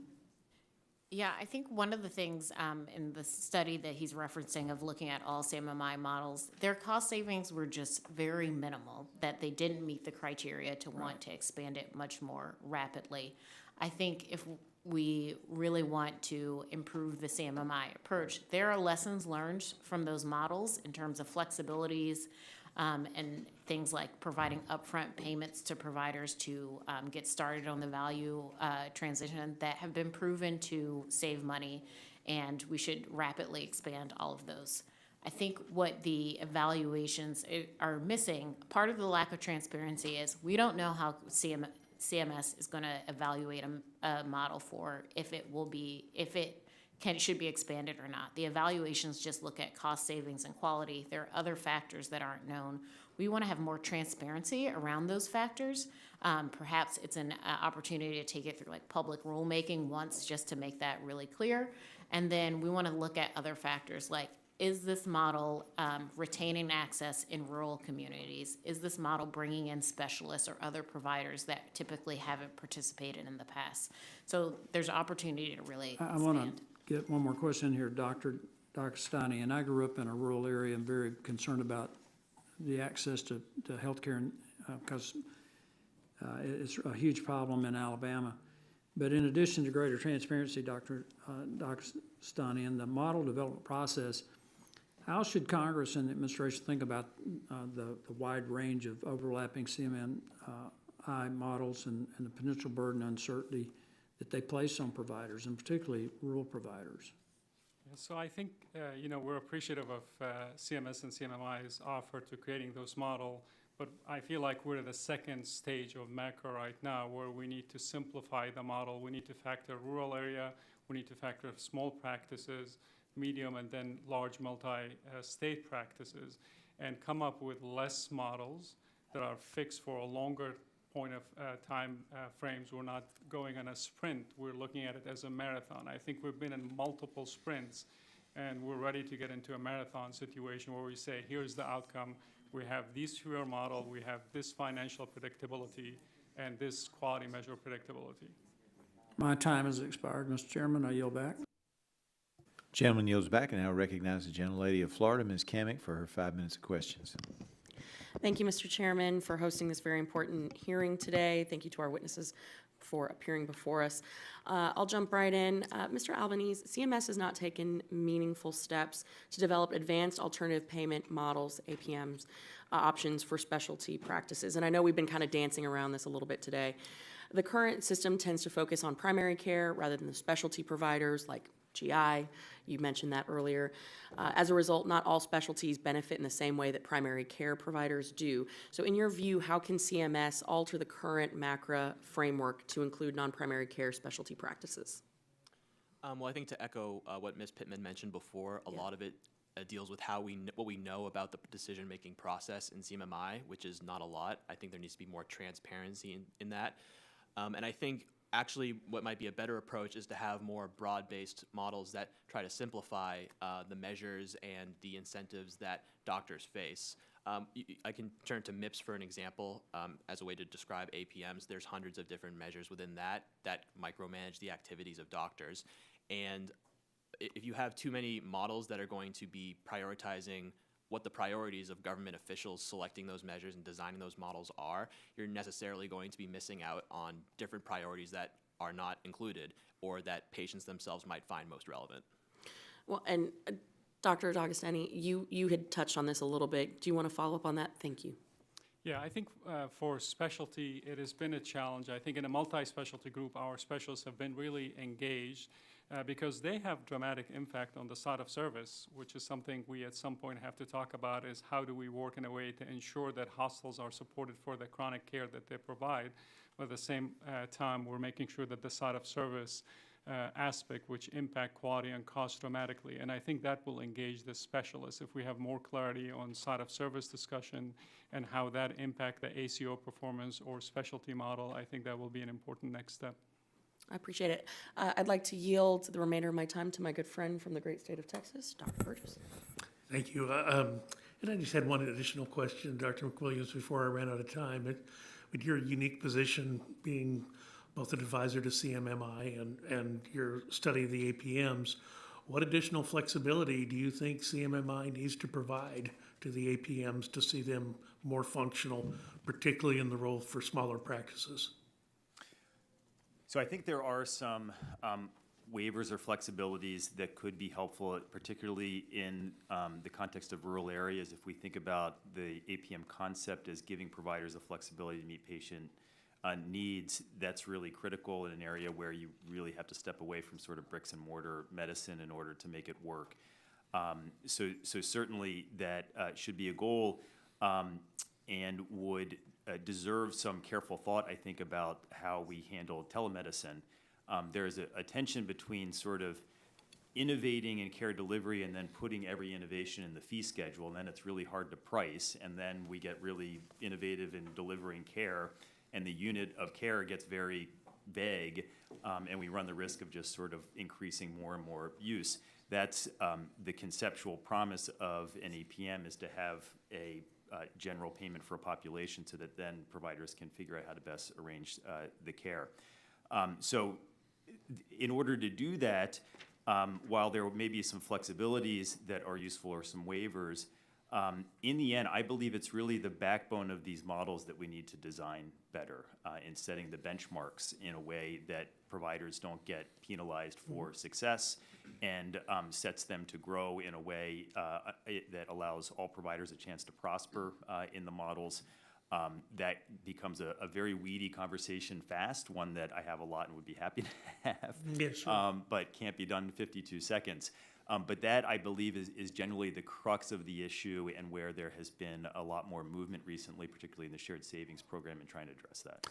Well, and you're right, that can be part of a longer conversation. I'd actually look forward to that. One of the criticisms that I received because of the high number of people who could succeed into the MIPS program, someone cynical at the time at one of the agencies says, why don't you just call that the Every Doctor Gets an A program? But the answer to that is you want your doctor to be successful, right? When I go to my doctor, I want them to be successful. So I appreciate your thoughts on that. There perhaps can be some opportunities for further discussion, but I thank the gentlelady from Florida for yielding. I'll yield back. I yield. Gentleman yields back to the gentlelady. Gentlelady yields back. Now recognize Mr. Ruiz of California. Do you need a second? Thank you. Now recognize the gentleman from California, Mr. Ruiz, for his 5 minutes of questioning. Thank you for holding this important hearing today. I grew up, practiced medicine, and now represent an area of Southern California where I grew up that has always struggled with adequate access to health care. Add chronic access challenges to the growing provider shortage, and then add record numbers of people entering the Medicare system, and we have a recipe for disaster. Okay? My primary concern is access to care for our seniors. Of course, there are many ways in which we need to address this issue, including the creation of a more robust healthcare workforce. But today, I want to talk about fair payments to our physicians who provide care for our seniors. Medicare payment rates have declined over time despite the increasing cost in running a medical practice. In fact, if you take into account inflation in medical practice, payments to doctors have declined 26% between 2001 and 2023. This makes it difficult for small, rural, and low-income serving population physician practices to keep their doors open, further exacerbating the existing physician shortages and leading providers to turn away Medicare patients. In fact, nonpartisan government stakeholders have also expressed concerns about the failure of Medicare payments to keep pace with the rising costs of running a medical practice and the damaging impact it could have on patient access to care. The Medicare trustees and MedPAC have called for legislative action to address the Medicare physician payment system by providing physicians with an annual inflation-based update tied to the Medical Economic Index. A March 2023 report from the Medicare trustees state that the trustees, quote, expect access to Medicare participating physicians to become a significant issue in the long term, end of quote, if Congress doesn't take steps to bolster the payment system. That's why I introduced the bipartisan H.R. 2474, the Strengthening Medicare for Patients and Providers Act, with my colleagues, Dr. Bouchon, the A-Team, Miller-Meeks, and Barra. This bill addresses payments to Medicare providers to help prevent a possible physician shortage for Medicare beneficiaries. It does this by providing an annual Medicare physician payment update tied to inflation as measured by the Medicare Economic Index to more appropriately take into account the cost of running a medical practice to help ensure that payments to doctors are adequate so that they can continue to see patients. So, Dr. McWilliams, what is the effect on patients, providers, and the strength of the Medicare system when doctors are not properly reimbursed to make their bottom lines meet? Thanks very much for that question, which is a big one. I think about this a little bit more in distributional terms than absolute terms, insofar as there are underserved populations for whom more resources would be beneficial, and then we also have an overspending problem as well. So there seems to be certainly the prospect of reducing wasteful care and converting that into additional care for patients who need it. I think that there is a difference between talking about how to set updates for fees and how to set updates for benchmarks, whether that's for MA plans or for alternative payment models. We've spent a lot of this discussion today talking about participation incentives in alternative payment models. So I think that alternative payment models was the experimental experience that we wanted to get to the best way to create incentives to produce a better health. When Medicare in general isn't paying the doctors enough to keep their doors open, then doctors are going to be less inclined to take Medicare, and the patients ultimately are not going to have access to those doctors. The cost of care has been increasing. Congress has been cutting rates. It hasn't even been going up over the several years, and so we have a recipe for failure for seniors not getting access to care, and that's my primary concern. And so this is about tying the payments to that inflation that continues to go up, so there's not this end-of-year crisis trying to figure out how they're going to get paid, which puts in jeopardy a lot of practices. How do these inefficiencies you've identified in the payment systems developed under MACRA threaten to worsen health disparities, and what approaches can we take to promote more equitable health outcomes?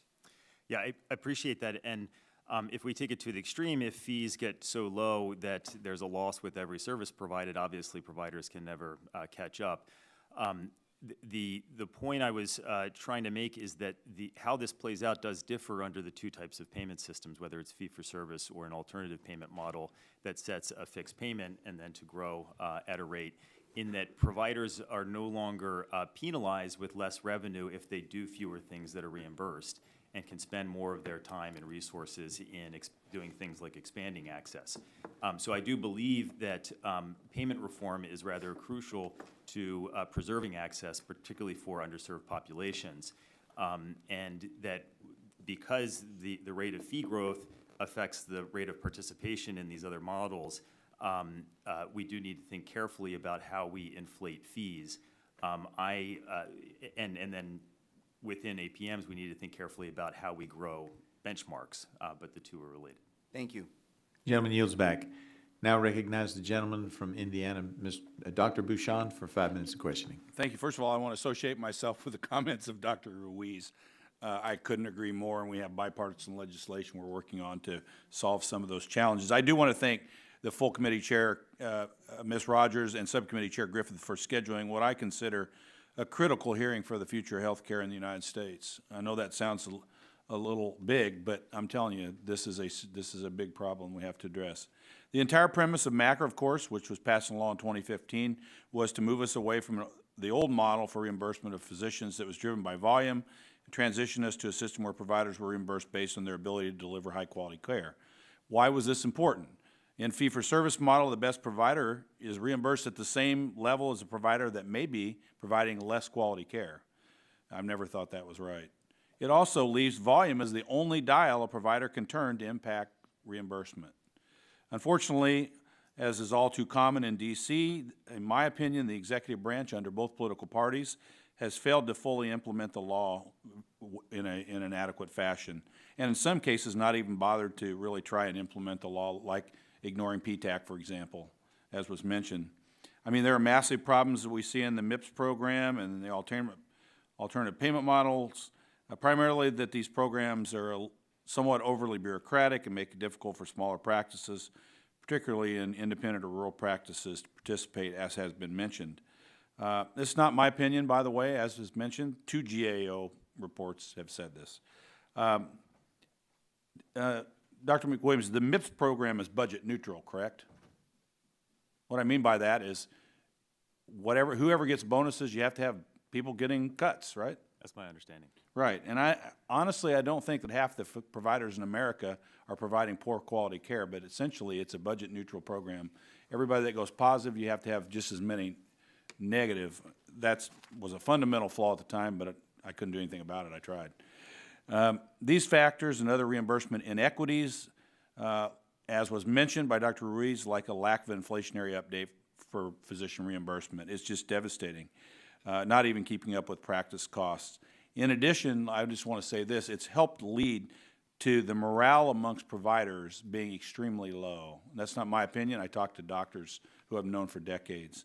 And the burnout is high, and we're losing quality people, particularly in rural America.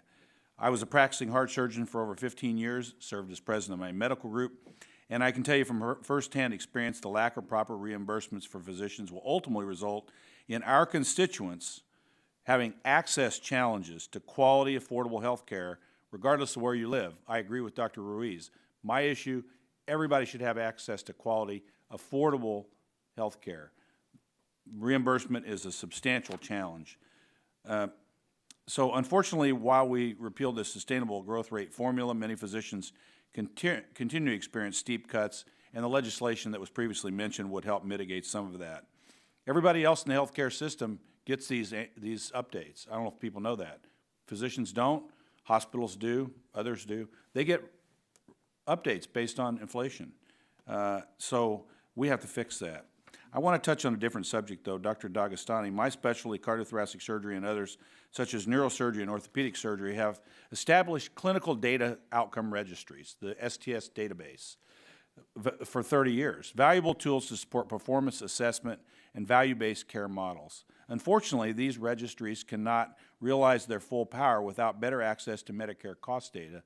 In the 117th Congress, I introduced Meaningful Access to Federal Health Plan Claims Data Act to help remedy this situation and make access to Medicare claims data more readily available. Furthermore, CMS has failed to take advantage of these data registries, in my opinion, and the Qualified Clinical Data Registries reporting program needs an overhaul. Do you believe that CMS needs to reimagine how it supports physician-led clinical data registries, including improving access to cost data? Yeah, I think data is not only important, it's critical. None of us can survive in an ACO world if we don't have access to timely and accurate data. you're taking a risk at a time where physician reimbursement is down, physician morale is down, number of physicians going into medical school is flattened, especially for primary care and some medical subspecialties. So I think it's critical to work with CMS and CMMI on having meaningful access to data and be a stakeholder and be at the table. Groups like APG could provide a lot of insight. We're working as well as group with our members of 360 plus group to organize our data and to be able to share that data and publish study, because without that knowledge, without knowing what works and what doesn't work, we're not going to be able to prove and refine those models. Thank you, Mr. Chairman. I yield back. Gentleman yields back. I now recognize Dr. Miller Meeks for 5 minutes of questioning. Thank you, Mr. Chair. I'm proud to be a sponsor of H.R. 2474, the Strengthening Medicare for Patients and Providers Act, with Dr. Bouchon, Ruiz, and Barra. This critical legislation would add an annual inflationary update to physician payments under Medicare. While operating costs for medical practice have gone up by 47%, physician payments have declined 26% from 2001 to 2023 when adjusted for inflation, making it difficult for small, rural, and low-income serving practices to provide care to patients across America. It underscores the morale that was mentioned earlier, and also the increasing scope of practice by lower educated providers also puts additional pressure. Our bill stabilizes physician payments year to year and seeks to preserve access to care, which has only worsened since the COVID-19 pandemic. Dr. Dagestani, in your opinion, do you believe that stabilizing physician payments by providing an inflationary update to docs nationwide will benefit patients? Yes, absolutely. I mean, we're talking about physician a lot, but as a practicing physician, I'm really talking about my patients. If my door is not open, if groups at APG's door is not open, so the physician payment, yes, it's about physician, but at the end of the day is being able. And we have to keep in mind that all commercial reimbursement is tied to Medicare. So the impact is triple and quadruple on physicians. So anything that we can do to stabilize that will be important, and anything that we can invest in the movement toward being accountable for the total cost of care and total outcome will be critical as well. Thank you. Mr. Albanese, in 2015, Medicare program spend was $646 billion, with ACO savings reported at $145 million. $145 million might sound high, but it reflects 0.0002% savings in total Medicare program spending for that year. Similarly, from 2016 to 2018, Medicare program spend totaled $2.128 trillion, with ACO savings reported as $358 million, which reflects 0.0001% savings in total Medicare spending for that time frame. Not minimal, but still much smaller than I think is reflected. Do you think ACOs have been effective at reducing Medicare expenditures? As we evaluate reforms to MACRA, what should Congress consider when reforming ACO models? So I certainly think that the models that have actually saved some nominal amount of money has been nominal in their savings, as you alluded to. And I think that the concerns that we should be focused on as policymakers and policy analysts is that, first of all, trying to alleviate the incentives towards more consolidation and having bigger providers being able to succeed more successfully in these programs is something that has happened all across MACRA.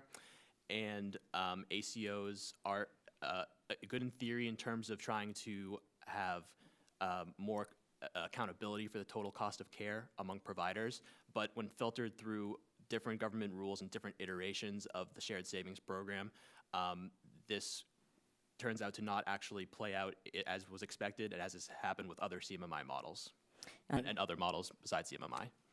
Thank you, and you led into my next question, Dr. McWilliams. The physician clinical ownership and employee landscape has dramatically changed in the past decade. Private medical practices of all sizes and specialties are being bought and consolidated with larger hospital systems and groups at alarming rates.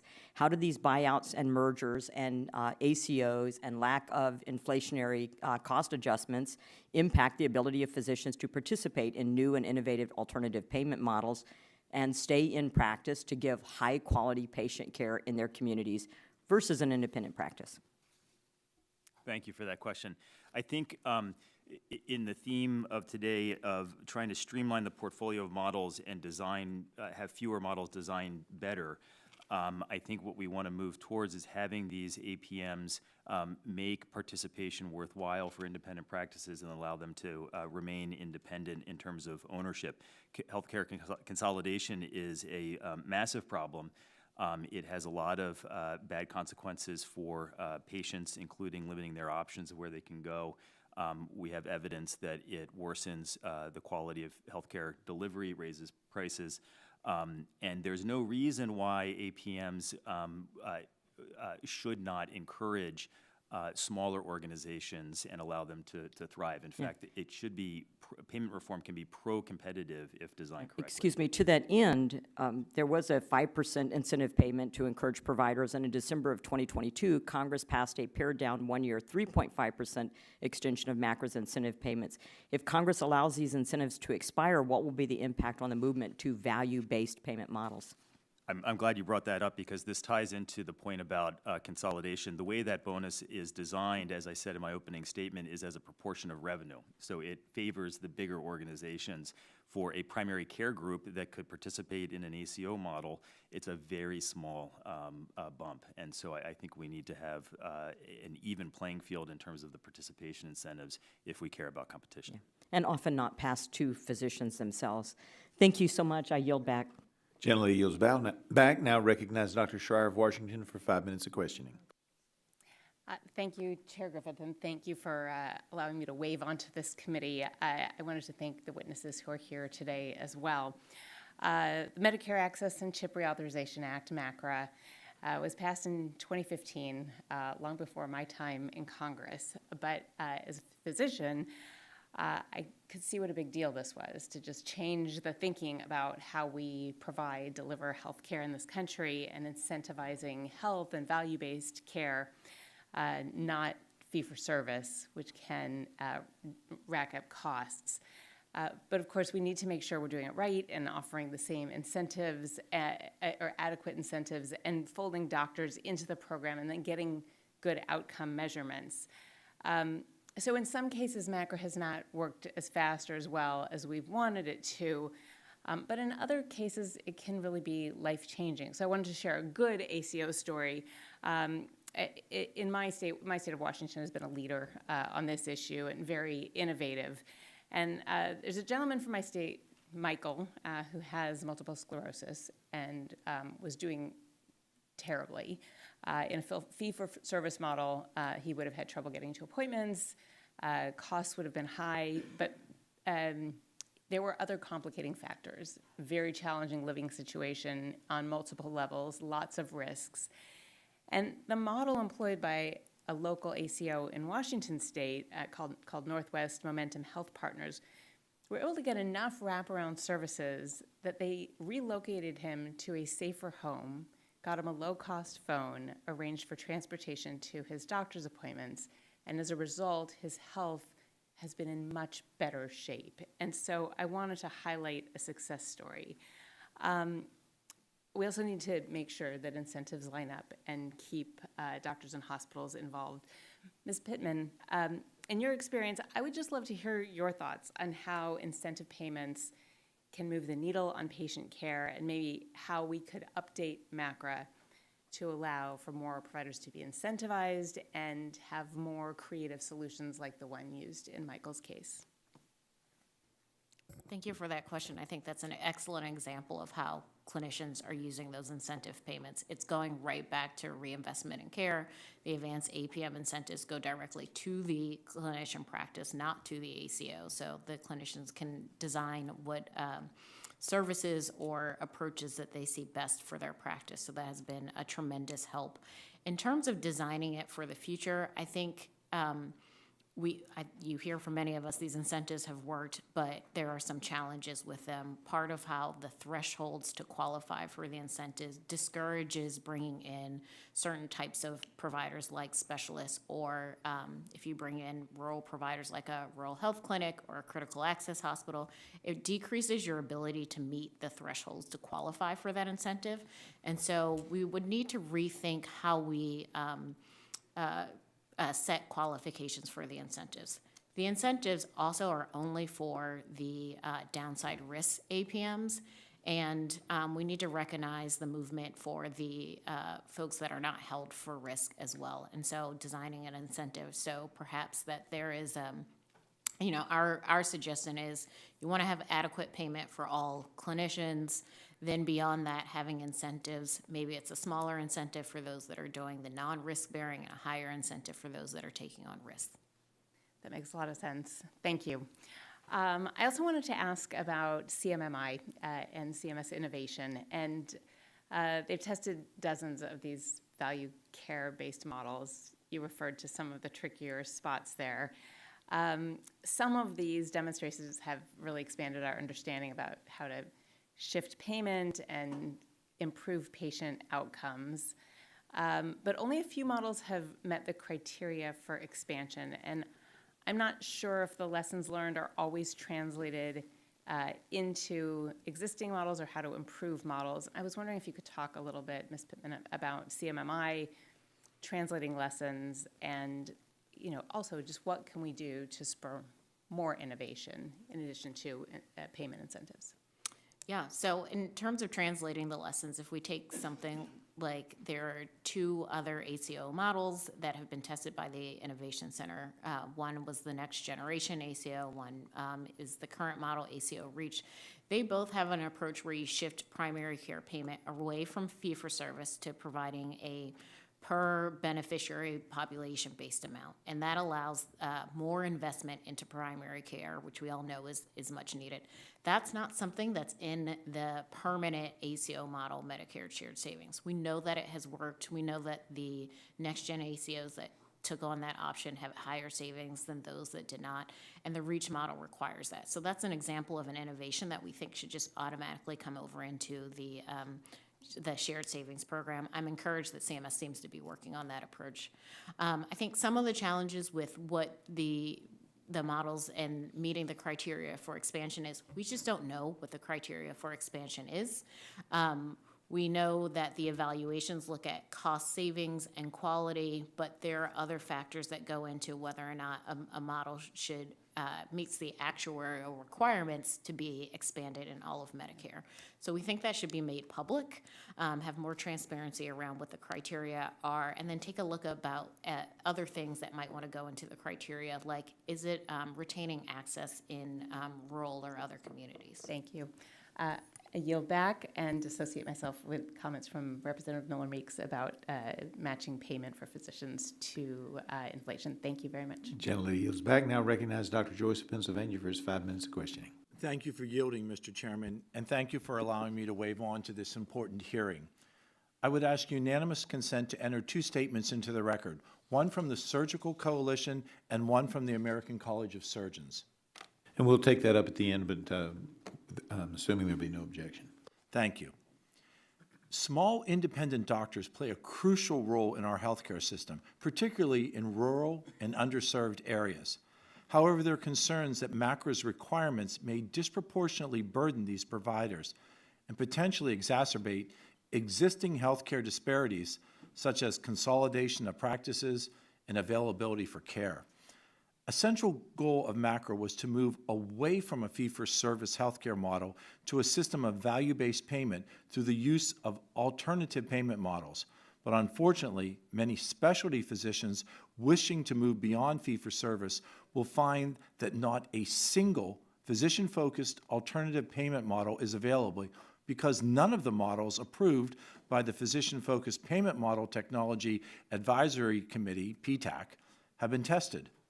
While numerous proposals have been recommended for testing or implementation by the PTAC, CMMI has not moved forward on any of them. Dr. Dagestani, how can Congress move the needle to make sure that value-based models for specialty medicine are put into practice? Thank you for the question. So I think one of the things we need to think about, especially with rural practice, is one, the threshold that a rural practice needs to meet to enter an ACO arrangement. I think that's critical. We talked about upfront investment, that maybe the value of that investment in rural practices need to be higher. There are additional things that we haven't covered today. Telemedicine plays a big role in rural practice. Stability and predictability of what's going to happen to telemedicine is going to be critical. Being able to recruit physicians for rural practices right now, patients in rural areas, where I used to practice in rural Oklahoma, they use urgent care for chronic care, and they use ER for urgent care stuff, and then they delay preventive, and they delay significant issue as well. So the workforce, expanding coverage is something we have to think about, because Medicare could be a small percent of the practice, and then you have a huge percentage of underinsured or uninsured completely, and that have an impact. So we have to figure out, as we engage small practices, specialty or primary care in rural area, of how we support the rest of the population with expanding coverage as well. I think you bring into the conversation the need for telemedicine in rural areas. I too practiced in rural part of central Pennsylvania, but the availability for broadband is a concern. That's for a different hearing, and we will address that as well. The impact of MACRA should be noticed in the quality of care our seniors receive. MACRA should also lead to savings due to a decrease in volume of unnecessary services. However, for small and independent physicians, this has been challenging, and in some cases may lead to further provider consolidation. Mr. Albanese, you mentioned in your testimony that MACRA has accelerated the trend of hospital acquisition of physician practices. Could you further elaborate on the specific impact of this trend on small and independent practices? Thank you, Congressman. The scores that we've seen on average from small providers and small practices compared to large ones have been significantly lower in MIPS. And that indicates, on one hand, that the fixed costs and the cost constraints they face are more difficult to bear, but it also means that they have fewer resources to navigate the complexities of that system. So these lead to, as I mentioned, lower scores, less of an ability to get a payment bump, and more incentives for consolidation due to trying Let's continue with that consolidation concept that you brought back into the conversation. Does this consolidation affect the ability to participate in value-based care models? And what modifications, what adjustments to MACRA do you believe would support these practices? Having less burden overall in MACRA through MIPS and through APMs would go a long way. I think CMS's approach so far has been to try and exempt more practices from MIPS in order to alleviate that burden, but it leaves them back in fee-for-service with the old incentives and without incentives for value-based care. So being able to simplify that and try to move more towards a system where the quality of doctors is best expressed through market mechanisms of patients picking their own care, and possibly through intermediaries such as private payers and Medicare Advantage is one option, and trying to shift away from having the government determine what value means through hundreds of different measures in MIPS. Couldn't agree with you more that shifting away from government determining what the value of a specific physician or practice is so important. Thank you for those comments. My time has expired, and I yield. Gentleman yields back, and now recognize Ms. Lesko for the vice chair of this subcommittee for her 5 minutes of questioning. Thank you, Mr. Chair. And first of all, I have to apologize for being gone for a while, so I haven't heard what questions were asked. And so excuse me if I'm re-asking a question you already answered. Mr. Albanese, MACRA's incentive structure is a critical component of our efforts to transition to value-based care. However, we need to ensure that these incentives are sufficient and effectively targeted to encourage providers to improve care quality and reduce costs. In your testimony, you mentioned the need to revise MACRA's incentive structure to make payments more sustainable. Could you elaborate on your suggestion? What specific changes or adjustments would you propose to enhance the effectiveness of the incentive structure? Certainly, Congresswoman. I know that there have been, previously there has been discussion about other ways to reform payments, such as by indexing to inflation. It's a little bit beyond the scope of my testimony to comment specifically on that, but I would simply urge a couple things to keep in mind. First of all, the overall fiscal situation. Part B is the fastest growing part of Medicare, even with the changes to physician payments that have slowed that growth rate. So there's still policy changes that can exacerbate that situation. And I think going back to the example of other payment systems outside the physician fee schedule, because that is updated very uniquely under MACRA, There are still opportunities for mispricing and overpayment in those systems, and a system where the federal government is setting payment every year is not going to necessarily perfectly predict the economic value of services. So just trying to not emulate the worst abuses of those payment systems and return to that fee-for-service framework, that coupled with the fiscal sustainability would be the principles I would keep in mind. Thank you. Ms. Pittman, from your perspective, what changes, if any, would you suggest to MACRA's incentive structure to better support the transition to value-based care within ACOs? Yeah, I think one of the things that has been very effective is the incentive payments to move to value, how we would want to, there are some challenges with that, and we would want to see some restructuring. One of the baseline things would be to ensure that all clinicians have adequate payment. Even when you're in an APM, the payments it's based on historical payment, so whatever physicians are paid in fee-for-service defines APM benchmarks. From there, we want to see incentives for those that move to APMs, whether they're risk-bearing or not, and shifting it slightly from the way that it's structured today. I think ultimately we also would want to see more flexibility. That's the non-financial incentive, so more ability to provide additional services beyond what is allowed in Medicare. Medicare Advantage has that benefit of doing additional services, and we would want to see the clinicians participating in ACOs or other APMs to be able to provide some of those flexibilities. Thank you, and thank you for all of you being here, and I yield back. Gentlelady yields back.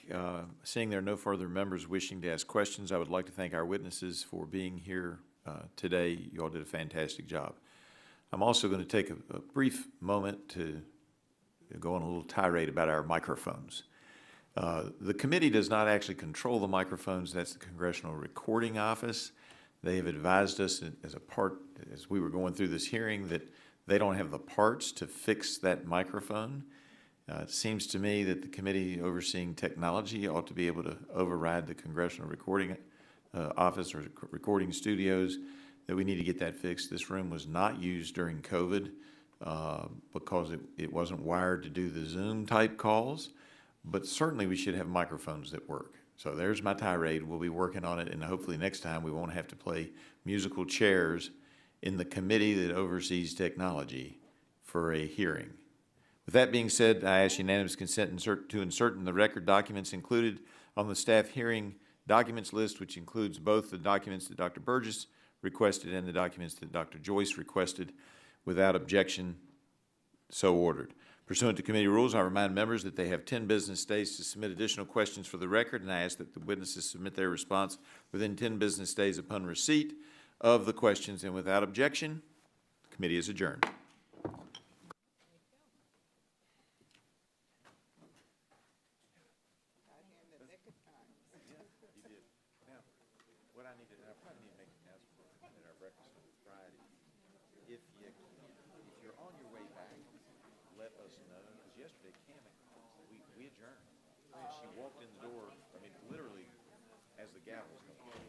But if we know, both Castor and agree, if there's a member of the committee that's trying to get here, we will ask some additional questions or make some additional comments to give time. Because you had about a minute and a half. Yeah, they told me, so I had just finished asking a question, where are we? Downstairs, to the EPA guy. Right. And then Brendan said, John Joyce is up right now. Yeah. Go up there, and he put his arm in a closing, it was like this. That's why I say, just get somebody on your team to tell us that you're going to be here within 2 to 3 minutes. Obviously, we can't wait a half an hour, but if you're on your way, you're finishing questions up downstairs, we'll work to keep the hearing open. Yeah.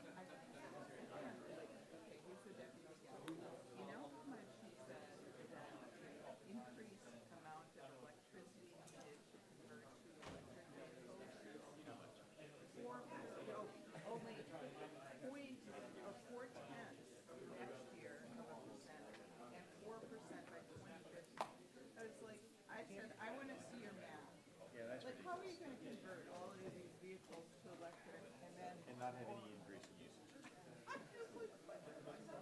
Well, because they're going to shut off electricity.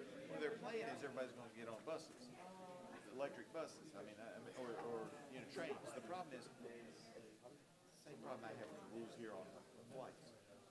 You can't fly on a private plane unless you pay the commercial rate, or you get a charter rate. I have no commercial airports in my district, not a single one, not one.